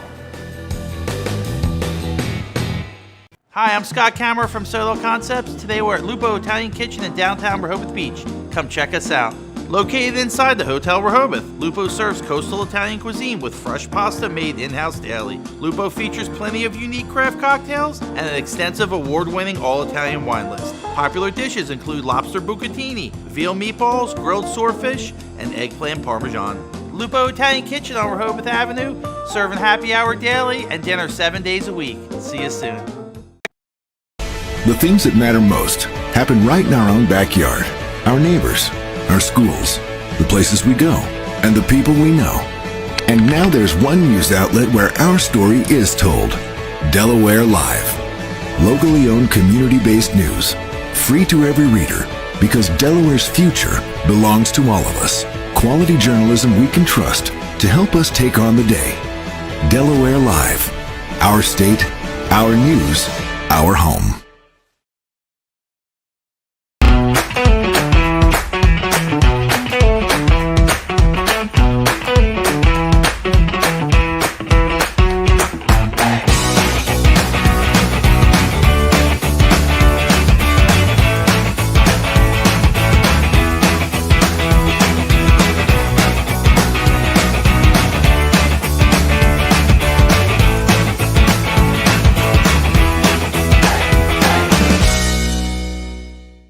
Get the assurance that your HVAC system is what you need with Ambience. Ambience provides you with over 25 years of experience in the heating, cooling, and plumbing industry. The team at Ambience Heating and Air Conditioning provides high-quality residential HVAC installations, maintenance, and repairs in new and older homes in the Delaware, Maryland, Pennsylvania tri-state area. You may not realize it, but half of your energy costs go to heating and cooling. Make sure your energy dollars count and call us today for a free estimate. 302-239-HVAC. 482-239-4822. Welcome to Premier Physical Therapy and Sports Performance. We're a locally owned outpatient physical therapy practice with convenient locations in all 3 counties in Delaware. At Premier, we have experienced physical therapists with advanced credentials, but their hospitality, passion, and enthusiasm is what makes the difference for you. Find our convenient locations at premierptsp.com. You may have tried physical therapy, But have you tried Premier?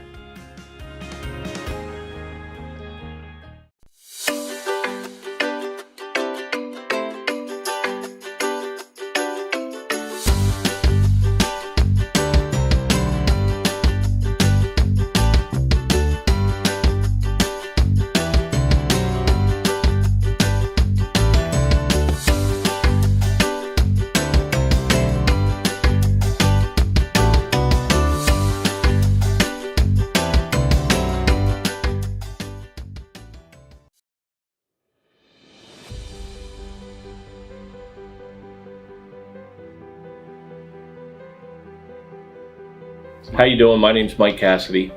I'm the founder and president of Cassidy Painting. I started back in 1984, incorporated in 1986. I never had the word no in my vocabulary. When someone called me to do a job, I always said yes. Whether it was a struggle, whether it was 7 days a week, sun up to sundown, it didn't matter. And with that philosophy, we were able to grow to the size we are. We employ close to 80 individuals. We really enjoy being in the family business. I look forward to coming to work every day, and it's so nice to work with the people that we work with in the office. We've really become a family with them. We really create a family experience around here.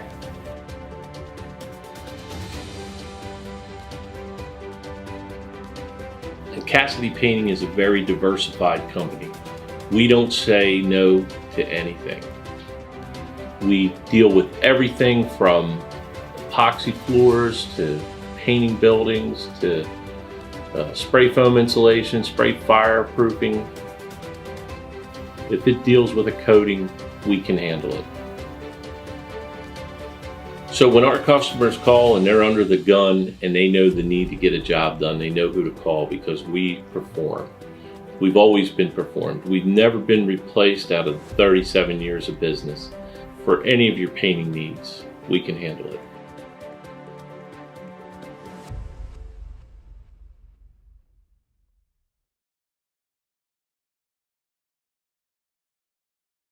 Hi, I'm Scott Kammerer from Sodell Concepts. Today we're at Thompson Island Brewing Company in Rehoboth Beach, Delaware. Come check us out. Located in the Rehoboth Gateway next to Blue Coast Rehoboth, Thompson Island will follow the Sodell tradition of serving beautiful, simple food that will pair perfectly with our fresh homemade beer. Thompson Island is a perfect place to have dinner with your family, enjoy happy hour with friends at the bar, or spend a day in the beer garden playing bocce ball and ping pong. Thompson Island Brewing Company in Rehoboth Beach, Delaware, open 7 days a week. See you soon. First State Orthopedics has 46 physicians and 22 physician's assistants at 16 locations across the state of Delaware. We provide both surgical and non-surgical treatment for a variety of orthopedic conditions, are specially trained in current state-of-the-art techniques. We serve as team physicians for over 20 high schools, Wilmington University, and many local recreational and competitive leagues. Our doctors are readily available to all local emergency departments, medical aid units, and urgent care centers for consultation and treatment. Give us a call today at 302-731-2888 or visit us online at firststateortho.com. Your home, your community. It's not just where you live, it's where you belong. At Dover Federal Credit Union, we understand what it means to be local. We started here, and we're not going anywhere. We're as local as it gets, and we like it that way. We're not just a financial institution, we are the local credit union that you can trust. Local people, local decisions. Dover Federal Credit Union. Hi, I'm Scott Kammerer from Sodell Concepts. Today we're at Matt's Fish Camp in Fenwick Island, Delaware. Come check us out. Matt's Fish Camp features seafood classics, coastal comfort food, and chef-driven specials that pair perfectly with our large selection of craft ales, curated wine list, and camp cocktails. Matt's offers indoor and outdoor dining and is the perfect place to have. Glenn Fraser alongside Jason Winchell back here at Dover High School. We're at the half. It's Appo 35 and Dover 7. Let's get you up to date on some other scores. Caravelle leads Howard 14-0. It's Indian River late in the third quarter pulling away from St. Elizabeth's, leading 40-14. St. Mark's and Archmere, that's a barn burner. 14-13 St. Mark's in the second quarter. Middletown, not surprisingly, leads Odessa 27-0 in the second quarter. And then Lake Forest, close to halftime, the Lake Forest Spartans lead Red Lion by a score of 14-6. And that halftime scoreboard is presented to you by Dover Federal Credit Union, voted an 8-time First State Favorite Credit Union. You can bank with a winner when you choose Dover Federal Credit Union. All right, let's take a look at our unofficial stats for the first half and some interesting numbers we have, Jay. Why don't you go down the team totals for us? Yeah, so for Appoquinimink, they had 9 rush yards. Here's a big one, 230 pass through the air, 239 total yards and 35 points in the first half. Dover, good game on the ground. They had 85 yards in the first half, 80 through the air thanks to that long touchdown pass, 165 total and 7 points for the Dover Senators. All right, individually for Dover, leading the way, Shamik Morris on the ground, as he has 13 touches for 57 yards.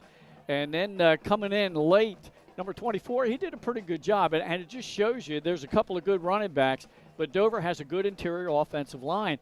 And they're going to have to really, really lean on those guys in the third quarter if they want to get back into it. And number 24 coming in the game was Noah Ridge Eleazard.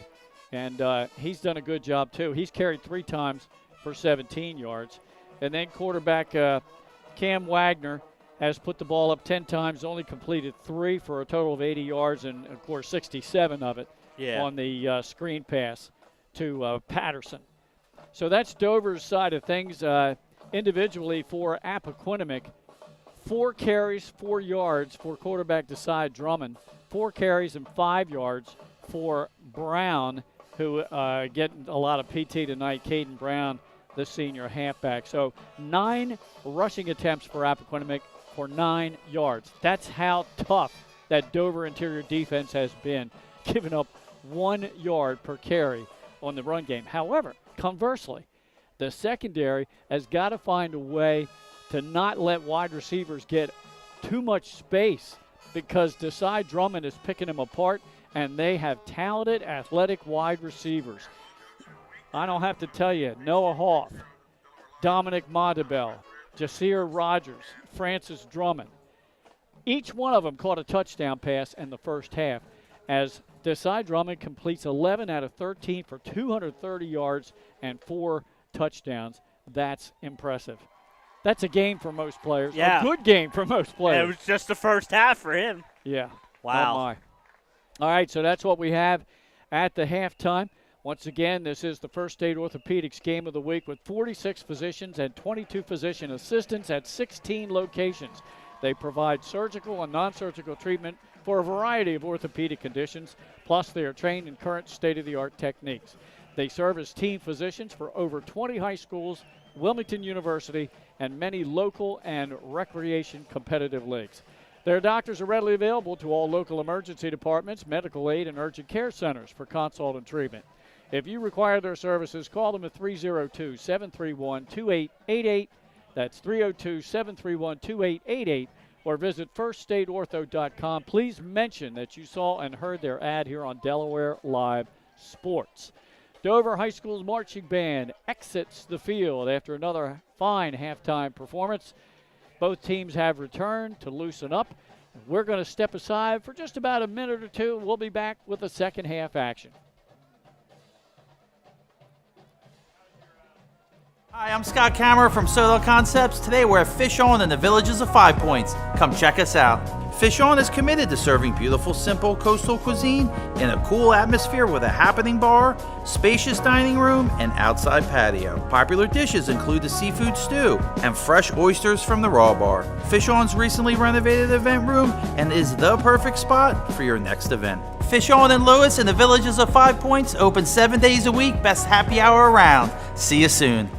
Hi, I'm Scott Kammerer, president of Sodell Concepts, the best restaurant group in the state, and we're inviting you to come join our team. Sodell Concepts is a growing hospitality company with 16 restaurants and a variety of other hospitality businesses, all located in beautiful southern Delaware.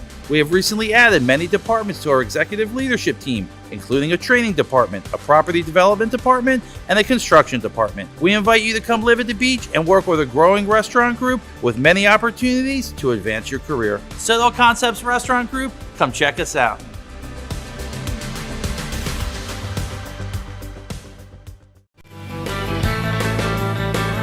Welcome to Surf Bagel. Surf Bagel has served the community in Delaware for over 20 years, providing fresh, hot bagels, breakfast sandwiches, lunch sandwiches, wraps, salads, local coffee and smoothies, and our iconic merch. Welcome to Surf Bagel. We're stoked to serve you. Welcome to Surf Bagel. Hi, I'm Scott Kammerer from Sodell Concepts. Today we're at Lupo Italian Kitchen in downtown Rehoboth Beach. Come check us out. Located inside the Hotel Rehoboth, Lupo serves coastal Italian cuisine with fresh pasta made in-house daily. Lupo features plenty of unique craft cocktails and an extensive award-winning all-Italian wine list. Popular dishes include lobster bucatini, veal meatballs, grilled swordfish, and eggplant parmesan. Lupo Italian Kitchen on Rehoboth Avenue, serving happy hour daily and dinner 7 days a week. See you soon.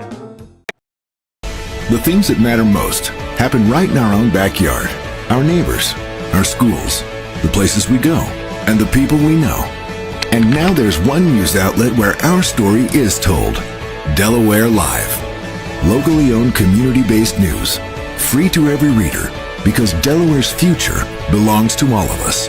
Quality journalism we can trust to help us take on the day. Delaware Live. Our state, our news, our home.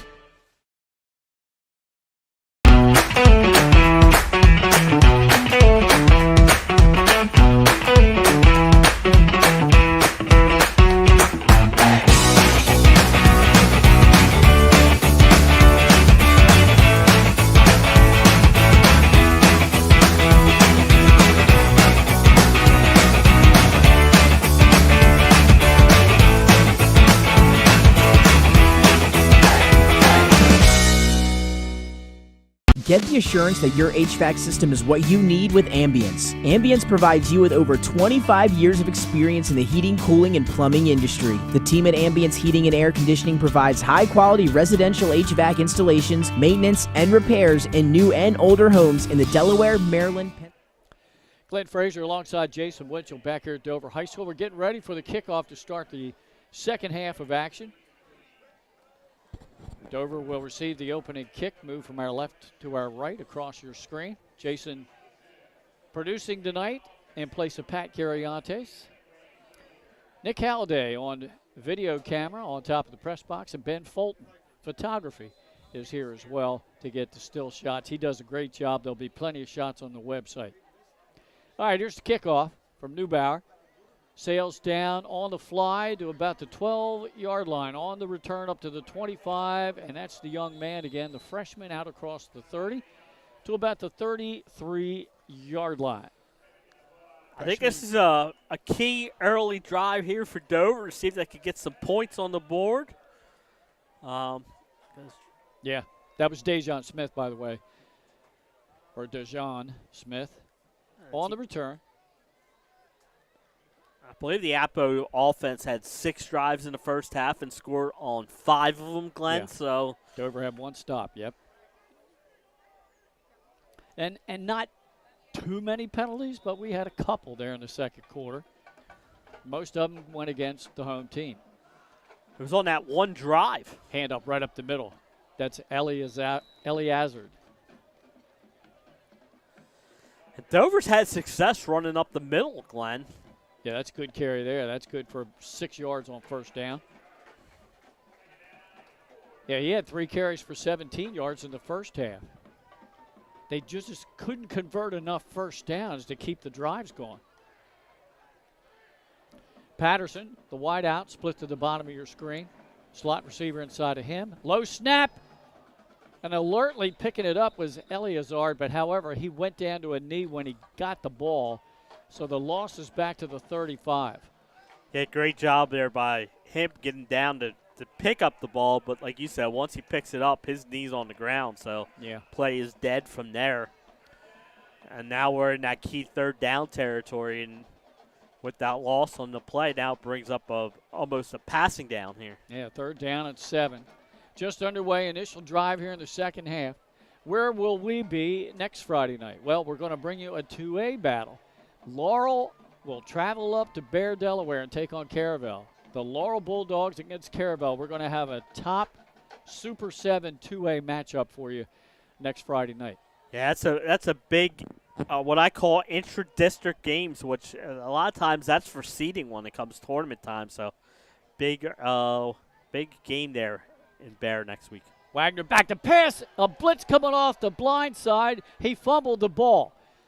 Dover's Shamik Morris picked it up and got a first down, spun around, still on his feet, and has a first down in Appo territory inside the 45.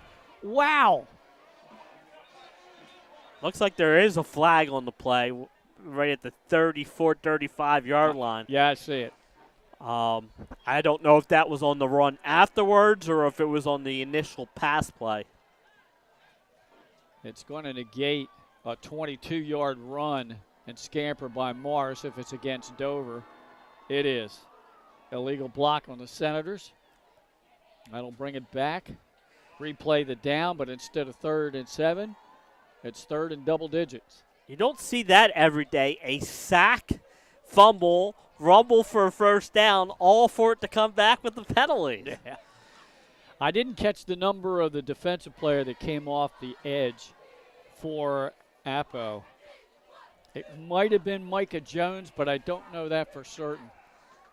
Oh, he was in there in a hurry. Yeah. Let's see who lines up at DN. I think it might have been Micah Jones. Regardless, he almost got quarterback Cam Wagner for a huge loss, but now after the penalty, Dover is marked all the way back inside their 25 to the 24-yard line. So it's 3rd down and closer to 20 to go. Trips to the top of your screen. Patterson, the lone receiver, to the bottom. They're going to set up a screen to the top of your screen. And I didn't mean to say screen twice, but I did. Well, that time it didn't go for much, a couple of yards. Yeah, it was a great job by the Appo defense. They saw the screen, and they got over there and made the tackle, and they forced a 3-and-out. And get that offense that's been clicking right back on the field. So credit to their defense. And that was a huge penalty. I mean, that negated a first down in Appo territory. Yeah, like you said, there hasn't been many penalties, but a couple have cost Dover for. Sykes is going to punt. He's standing just outside the 10. Gets a good snap from the long snapper. And it's going to be a fair catch called for by Noah Hoff at his 42-yard line. There was a flag, and I thought Appo might have jumped, but I'm not sure. I thought I saw something go up from the side judge. Okay. And then I was blocked from the view by the Dover bench players. But, yeah, I see the flag down near the Dover 21.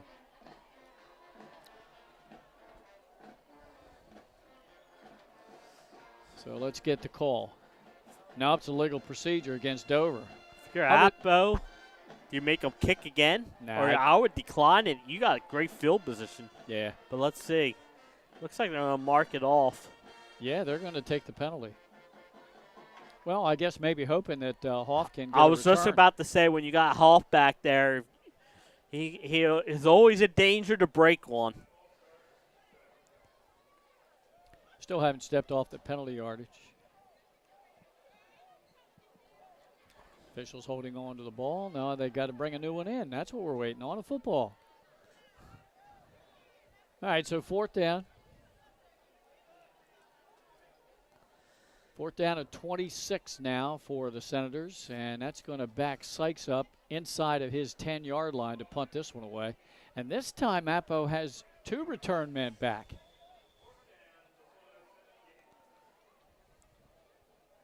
And I'm not sure if I don't think either one's Noah Hoff. That punt's blocked. Yeah, it is. And Dover picked it up. But returned it only out to about the 28-yard line. So Appo will get the ball in great shape. So it really paid off for them to take the penalty. I was going to say Timpson goes, I'm smarter than those guys up there. But, yeah, it paid off. Great rush there. Speaking of footballs, Glenn, you know how to roll one out. Last week, Coach Wilson sent in a ball for a punt, right? Okay. The referee brought it back to the sideline and said there wasn't enough air in the ball. Oh, no, not Deflategate. And so that was the first thing I thought of. Wilson held the ball, and that ball was so full of air. It was hard, but it was funny. Man, great field position for Desai Drummond and the Appo Jags. At the Dover 28, it's a handoff up the middle, and I think we might have a new running back this time. Nope. Got a little bit of PT in the first half. That was Cam Clements, and he got 2 yards. That's better than their average per rush attempt today of 1. Yes, sir. So, but they haven't had to rush the ball when you can have the success you've had through the air. Going back to your earlier comment, listen, Brian Timpson knows every bit that he's smarter than I am. Desai Drummond takes a snap, drops back, throws middle of the field, completes the pass inside the Dover 15 for a first down. And who was on the reception? Number 10, another receiver in the game.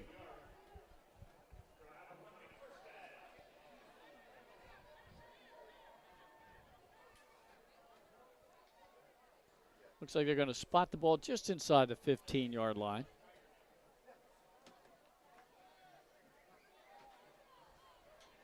So I got another wide receiver to put on my board now. Appo number 10 is Jacob Yard.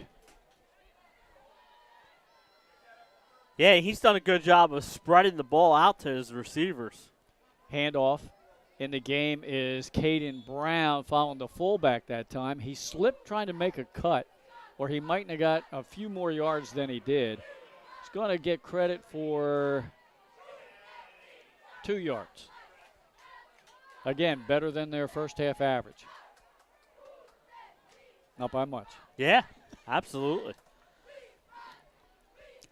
Counting down close to 7 minutes to go here in this third quarter. You know, of course, with the 28-point lead, too, you want to run the ball a couple times. Sure.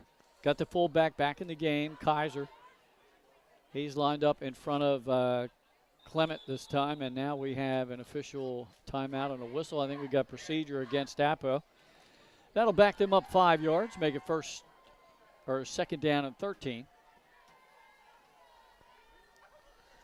Haven't had too many penalties on Appoquinimink today, but no, a fairly disciplined team. Yeah.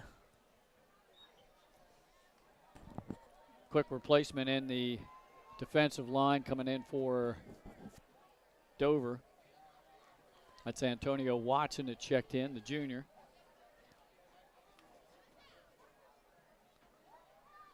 Desai Drummond. Clement next to him. He drops back, looks to pass, looks middle of the field on a slant pattern, has his man complete for a touchdown.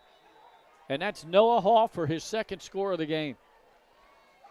What a job by him. He's, I call all hands team, Glenn. Anything thrown in his direction, he normally hauls it in, and that was a great catch there. Coverage was pretty good.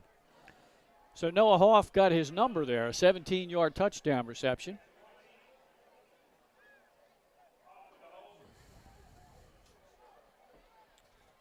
And now he will do his duty on special teams as the holder for Tally.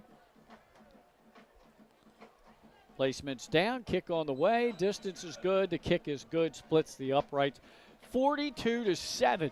I never would have thought this score would occur in this game. Appoquinimink running away with this one over Dover. Jay, we keep it right here. And with that extra point, the running clock will now start here. But you're right, Glenn. After seeing Dover's defense the first game, I didn't think they would, Appo would come in and put up 42 points. But they've done it through the air, and been very impressive in this one. And yeah, they certainly have. I thought this could be one of those years for Dover. They just lose so much on the offensive side of the ball, a lot of playmakers. And then you had a game, you play an out-of-state opponent, then you had a game canceled. Yeah. You're off again next week, and then you go to Slasianum on the 27th. Yeah, goodness. And we've seen Sally's. They look really good this year, especially on the defensive side of the ball. So it's not an easy schedule to start. And then I think a couple weeks after that, they got Smyrna. So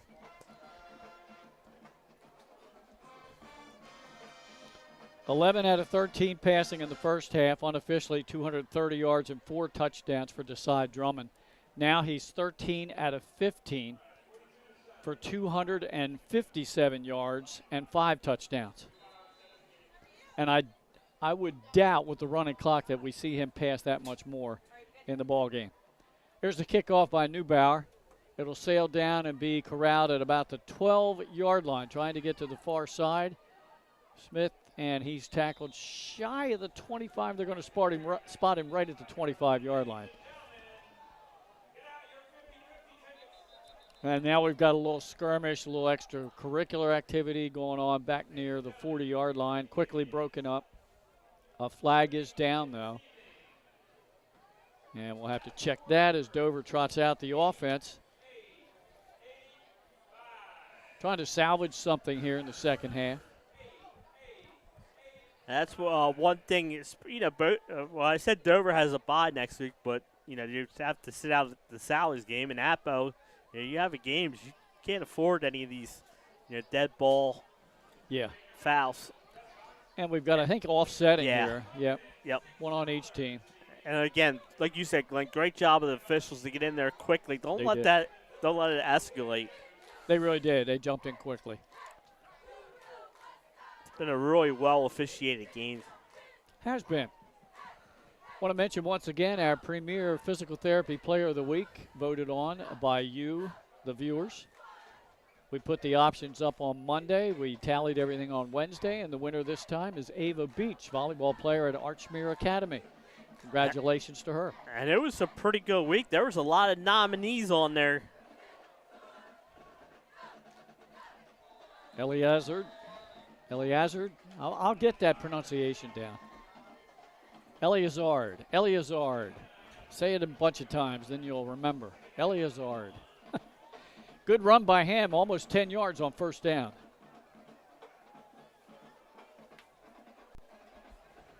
So he's over 30 yards rushing for the game. Just double tight end offense right now for Dover.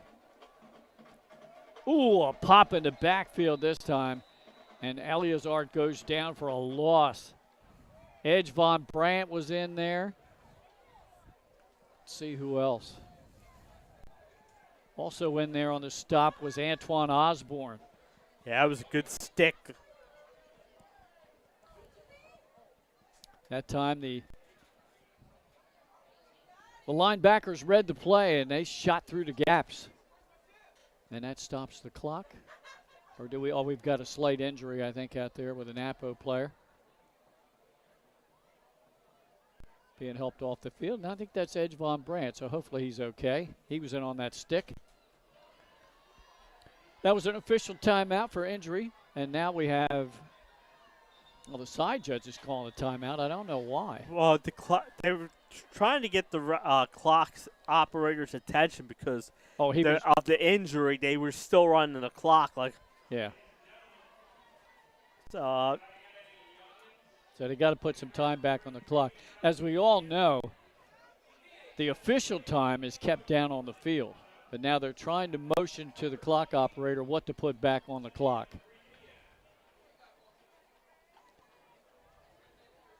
The clock is showing 2:54.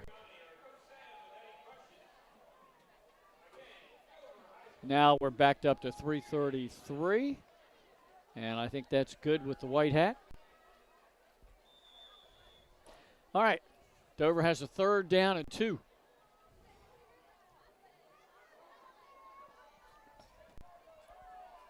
Shamik Morris alongside Wagner.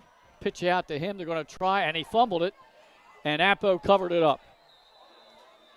It was a pitch out. They were trying to sweep to the near side, and they just didn't connect on the pitch. And coming up with the fumble recovery is Antoine Osborne. Yeah, again, trying to make something happen with the pitch ball. Weren't able to control it, and great play by Osborne to fall on the ball and bring the Appo offense back out. And I think we might see some, see what they end up doing here, but I think we might see some different players? Yeah. Yep. Well, one you're going to see is a quarterback. So it looks like Desai Drummond's day is done. But what a day. Over 250 passing yards and 5 touchdown passes. Plus he ran for a score. Yes, he did. Now it's Nielsen at a quarterback, and he saw a lot of playing time last year. He's more of a pocket passer. But he hands off. Oh, good cutback run that time by Cam Clements. That might be their best run of the game. I mean, only gained 5 yards, but it's been tough going against Dover's interior line. Yeah, it has. You know, like you said, the one thing Dover's defense has done good all day is stop the Appo run. That is the longest run from scrimmage in the game for Appoquinimink, and it was 5 yards. Actually, it's 4, and it's still the longest run. Nielsen hands off to Caden Brown. Started right, cut it left. He just gets across the Dover 25, and he carried 2 defenders to the 24-yard line. Picked up 4. Brings up 3rd down and 2 with that running clock. We are down under 1 minute and 25 to go in this 3rd quarter.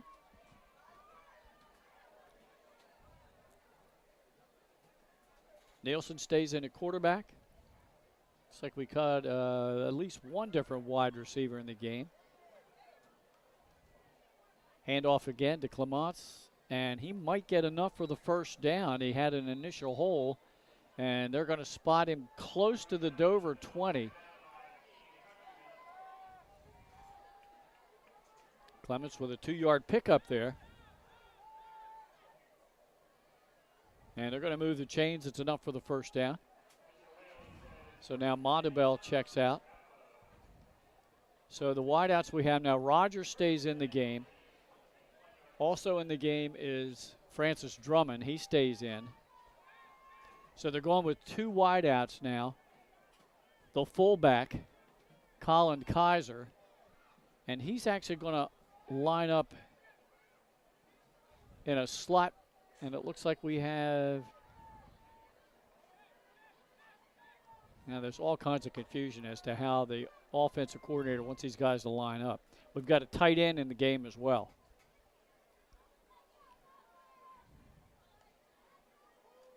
Oh, good stick in the backfield. Yeah. Antonio Watson with a hit. And that's the end of the 3rd quarter play with the running clock. We'll step aside for a quick break, and we'll be back for the 4th quarter with Appo on top 42-7 on Delaware Live, powered by 302 Sports. First State Orthopedics has 46 physicians and 22 physician's assistants at 16 locations across the state of Delaware. We provide both surgical and non-surgical treatment for a variety of orthopedic conditions, are specially trained in current state-of-the-art techniques. We serve as team physicians for over 20 high schools, Wilmington University, and many local recreational and competitive leagues. Our doctors are readily available to all local emergency departments, medical aid units, and urgent care centers for consultation and treatment. Give us a call today at 302-731-2888 or visit us online at firststateortho.com.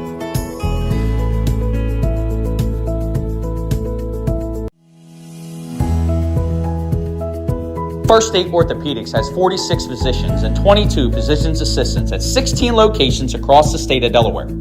We provide both surgical and non-surgical treatment for a variety of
think about that, Glenn. Yeah, let's see. First down play, back to pass, throw out in the flat. Wagner finds his receiver, breaks a tackle, has a first down, running down the sideline and into Appo territory and out near the Jag 24-yard line. And that was number 19 in the game, who I don't think we have listed on the website roster. We do not. Oh, there he is, Terrence Williams. Williams on the reception.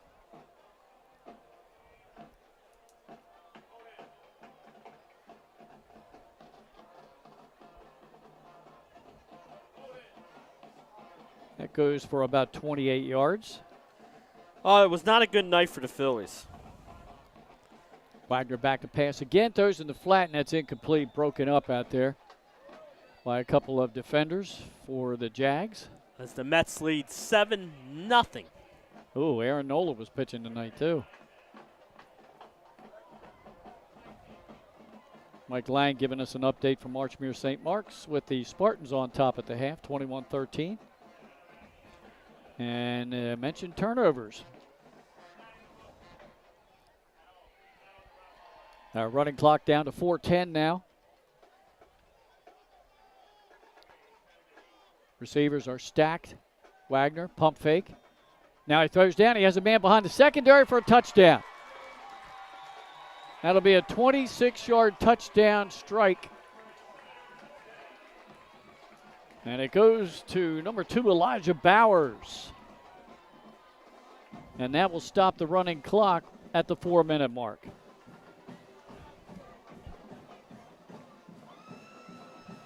And Dover's second touchdown of the night.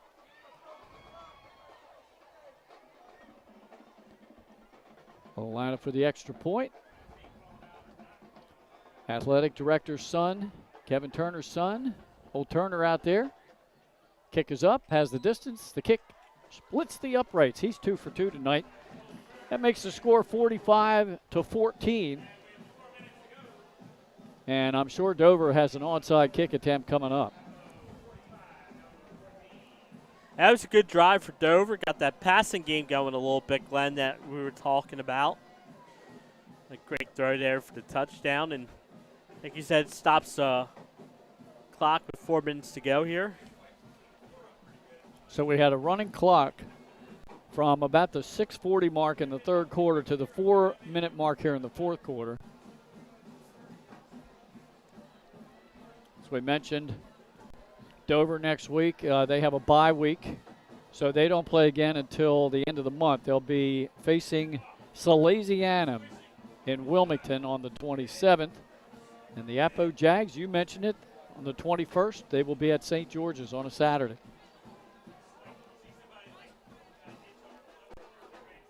Dover's offense back.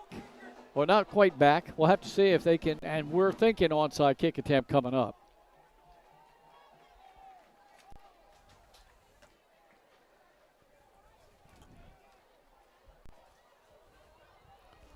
Cole Turner, the senior.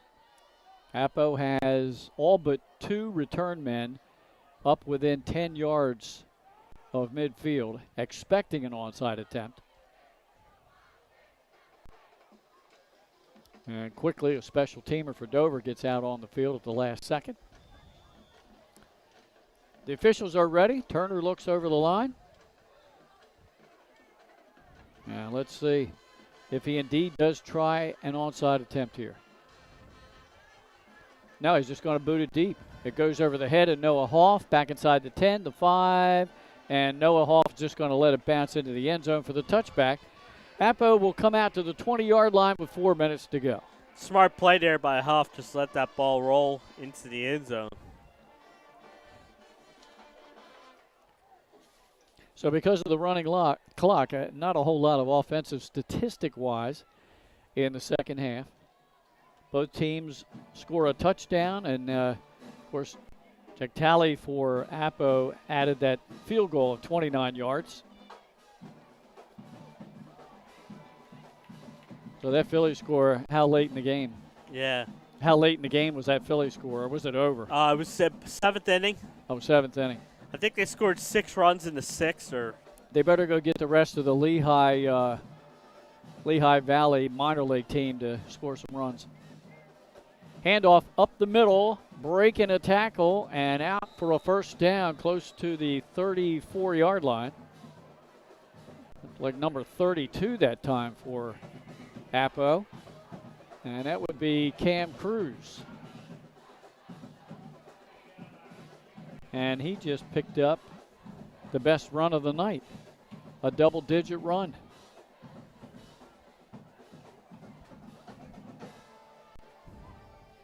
Oh, this time a little mix-up in the backfield, a fumble, and Dover gets on it at the 30-yard line. And that's the first turnover in the game committed by Appoquinimink. Yeah.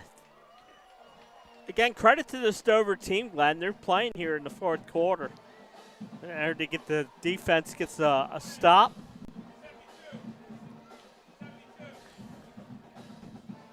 And it looks like, I thought they said 52. I thought I heard the PA announcer yelling 52, came up with a fumble recovery. But we don't have a 52 on the Dover website. On the roster. No. I'm wondering if, in all reality, that might have been Gavin Johns of 57 and not 52, but we'll have to go back and look at the film to make sure, as we have a timeout on the field by Appo taken with just over 3.5 minutes left in this ball game. According to our good friend Mike Lang, Archmer's Christian Whitmore plunges in from 2 yards out in the two-point conversion. Tied at 21 there with 8:21 left, 8:23 left in the third. So Archmer is one of those teams in 2A that I don't care what. Every year you think they lose a lot, and they're always right there. And it's a good statement out there playing at St. Mark's. And you know who goes to the graveyard next week is Red Lion. Ooh, and Red Lion is in a battle tonight with Lake Forest. Last we heard, they were down a touchdown at half. So, I mean, you got credit to teams like Red Lion, St. Mark's, and Caryville going out and scheduling these 3A teams. Exactly. Good point, Jay. Aliazard is in the backfield next to Wagner. Wagner back to pass, throws screen near flat. He completes it to number 3, Costin. And then he is triple tackled inside the Appo 25-yard line. Looks like he's going to spot him at about the 22. An 8-yard pickup on the screen.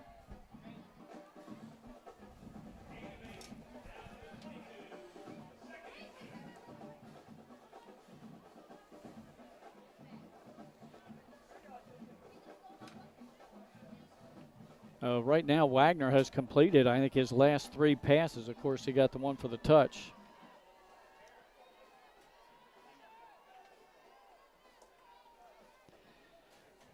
Second down is short. Pump fake. Looked left. He was covered up. Now he scrambles, and he's going to be pulled down and sacked back at the 30-yard line. And on the sack, it was number 11 for Appo in the game. That is Tristan Marley, a sophomore. They did a great job of chasing him down. Gets that big sack.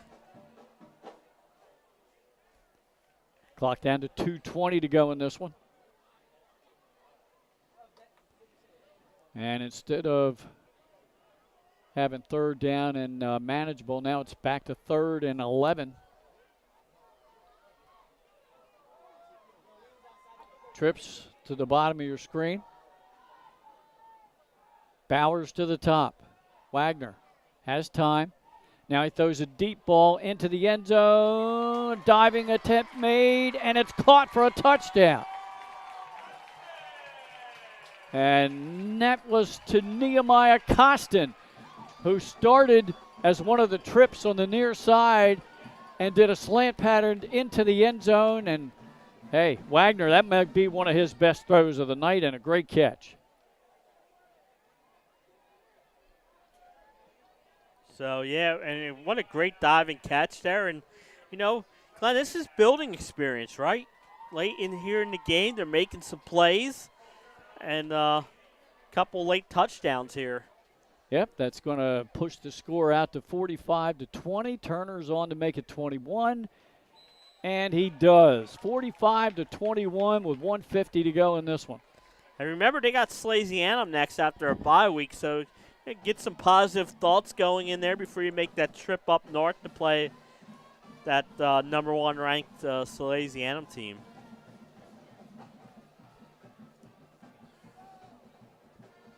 But Wagner with a couple of touchdown passes in the ball game. Actually, that's his third. Counting the screen pass in the first half. So Bowers, Costin, and Patterson have all caught touchdown passes from Wagner in the game tonight for Dover. Talk about passing touchdowns today, right, Glenn? Yeah. Ooh.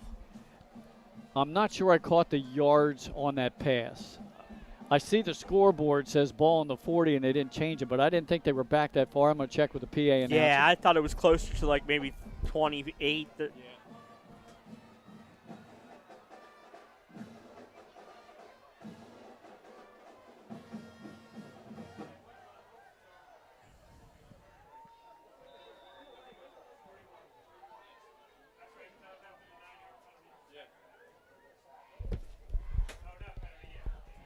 Officially a 31-yard touchdown pass. I thought they were closer to the 30, but the scoreboard showed that they were at the 40-yard line, and that's what I was going by.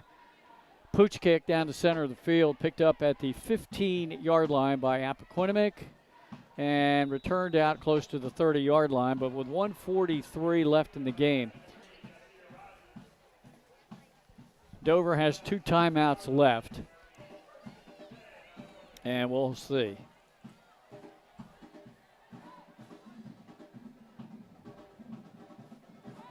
So Dover scored a couple of times here, taking advantage of a turnover. And now Appo back out. And decide Drummond has returned to quarterback. Joining him in the backfield is number 25, Cam Clements.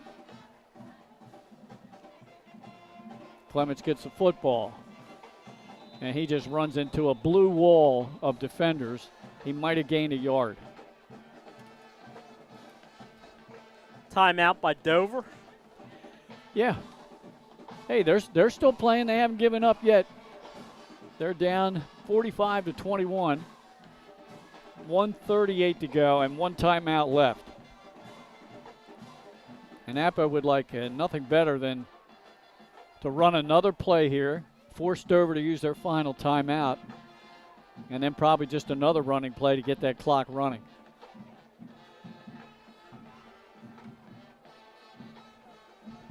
Once again, next week, our game will be up in Bear, Delaware. We will be at Bob Peoples Stadium. We're going to have the Caravel Academy Buccaneers against the Laurel Bulldogs. Great 2A matchup.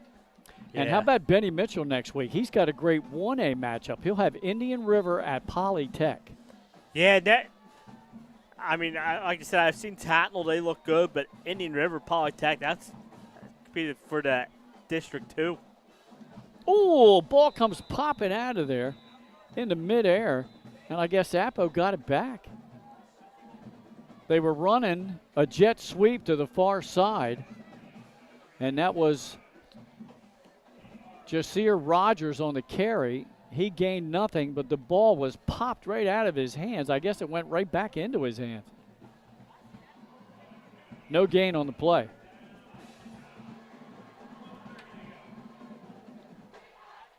There is a timeout on the field. I'm not sure. Think Dover called it, maybe? I would assume that they did, but I still see the scoreboard showing the Senators with a timeout left.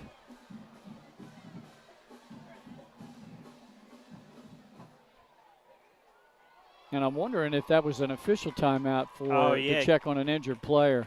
Could be. That was a hard pop on Jasir Rogers. Yeah, I think that's what it was. Nope.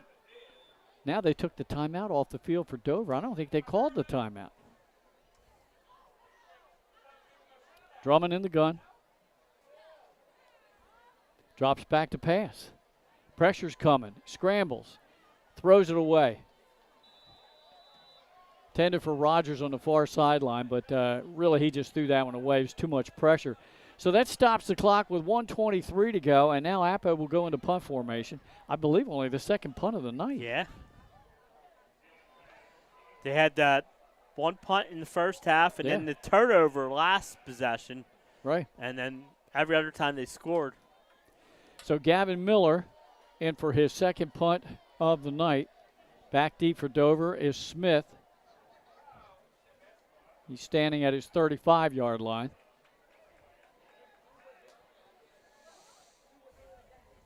Wisely, the punter, Gavin Miller, counts his special teamers, make sure everybody's there. Perfect snap. High punt, a lot of hang time. This will not be returned. Fair catch called for, and Smith runs up under it at the 44-yard line of the Dover Senators. With 1:15 to go, I thought Dover still had a timeout. I didn't think they called that last one, Jay.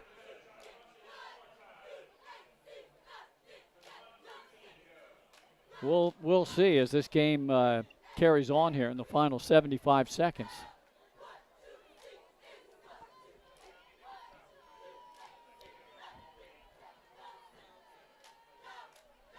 You trying to find other scores? Yeah. Okay. So look for some scores. Caesar Rodney 14, Laurel nothing. Oh, I thought you said Laurel was leading that game earlier. Laurel 14-0 over Caesar Rodney. Right. I think I said it the other way around there, Glenn, so I apologize.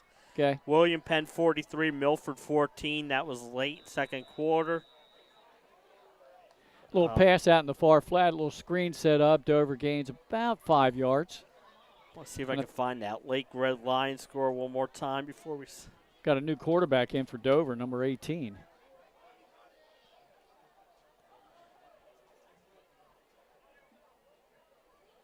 And we got a tie game down there at Lake Forest, 14-14. Okay. About 9.5 minutes left in that one, so... Starling's in at quarterback. He's a freshman, and he takes it on a quarterback draw, and he gets a Dover first down into Appo territory down to the 37.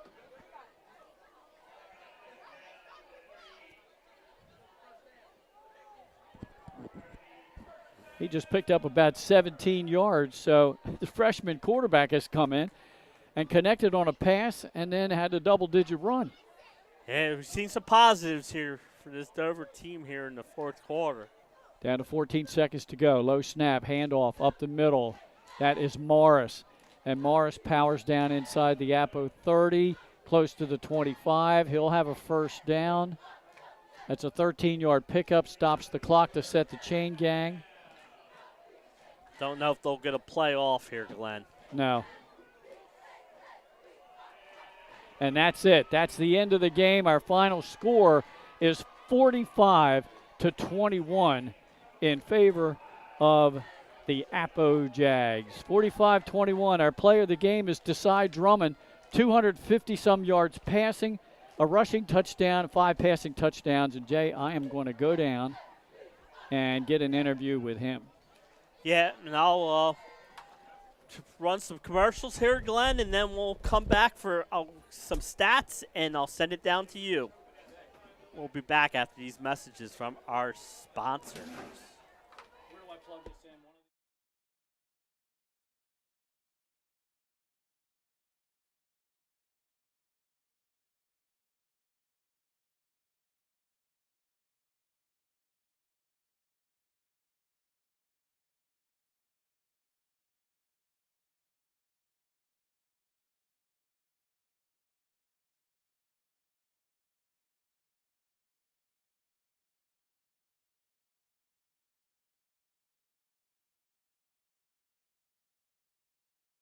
Hi, I'm Scott Kammerer from Soto Concepts. Today we're at Fish On in the Villages of 5 Points. Come check us out. Fish On is committed to serving beautiful, simple coastal cuisine in a cool atmosphere with a happening bar, spacious dining room, and outside patio. Popular dishes include the seafood stew and fresh oysters from the raw bar. Fish On's recently renovated event room and is the perfect spot for your next event. Fish On in Lewis in the Villages of 5 Points, open 7 days a week, best happy hour around. See you soon. Hi, I'm Scott Kammerer, president of Sodell Concepts, the best restaurant group in the state, and we're inviting you to come join our team. Sodell Concepts is a growing hospitality company with 16 restaurants and a variety of other hospitality businesses, all located in beautiful southern Delaware. We have recently added many departments to our executive leadership team, including a training department, a property development department, and a construction department. We invite you to come live at the beach and work with a growing restaurant group with many opportunities to advance your career. Sodell Concepts Restaurant Group, come check us out.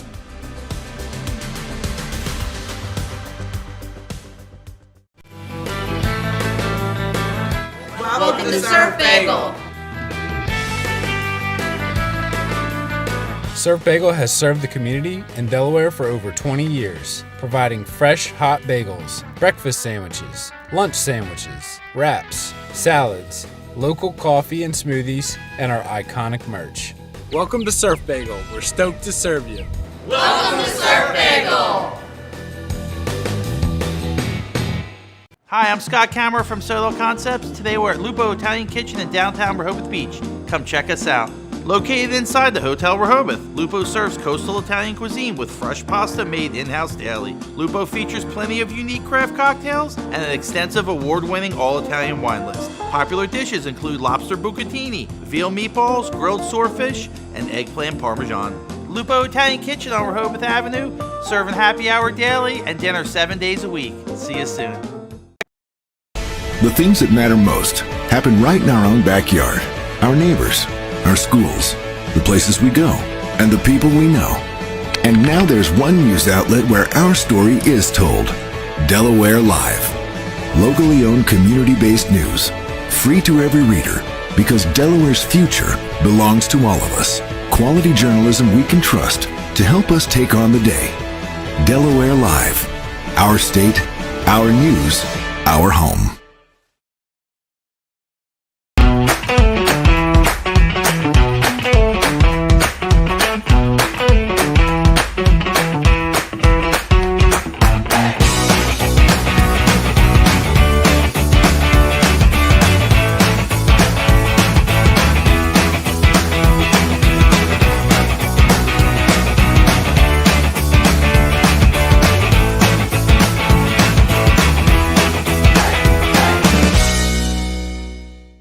Get the assurance that your HVAC system is what you need with Ambience. Ambience provides you with over 25 years of experience in the heating, cooling, and plumbing industry. The team at Ambience Heating and Air Conditioning provides high-quality residential HVAC installations, maintenance, and... Back here at Dover High School where Appoquinimink has Hey, thanks, man. defeated. We're going to come over here close to the sideline.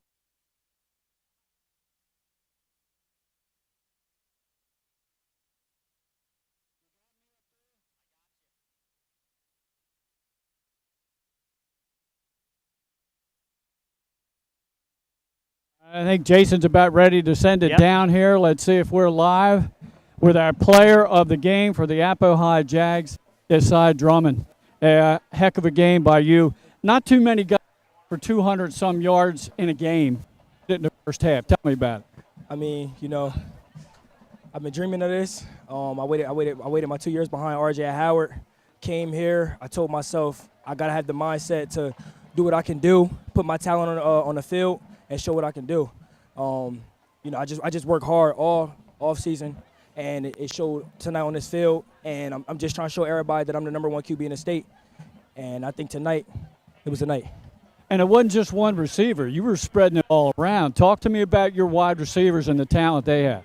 You know, we work in and out of practice, putting in work in. It's all about the timing, you know. I tell my receivers, you know, give me all you got, and you will get rewarded. And you know, at practice they've been giving me all they got, and it showed on the field tonight. When you lost your running back from last week because he was being held up with his transfer, you had to switch things up. The running game wasn't working against Dover. They bottled that up. Man, it was all you with the air attack. Yeah, we knew they had that power D line and power O line. So you know, coach was just like, you know, trust your arm, and that's what I did. I let it fly, and I just trusted my receivers, and I made it happen. Player of the game, Desai Drummond. Not only did he pass for 5 touchdowns, he ran for 1 as well. Great. Thank you so much. Have a good one.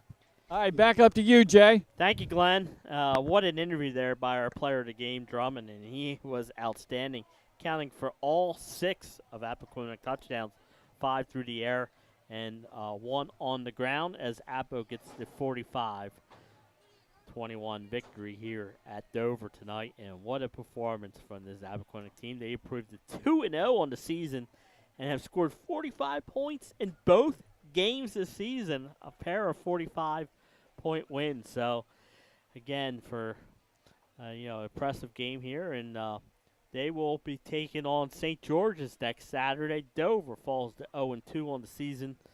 They will be heading. They have a bye week and then head to Salesianum after that. So, thank you for joining us here tonight on Delaware Live, and don't forget it was our First State Orthopedic game of the week. First State Orthopedics has 46 physicians and 22 physician assistants at 16 locations, providing surgical and non-surgical treatment for a variety of orthopedic conditions, and train in current state-of-the-art techniques.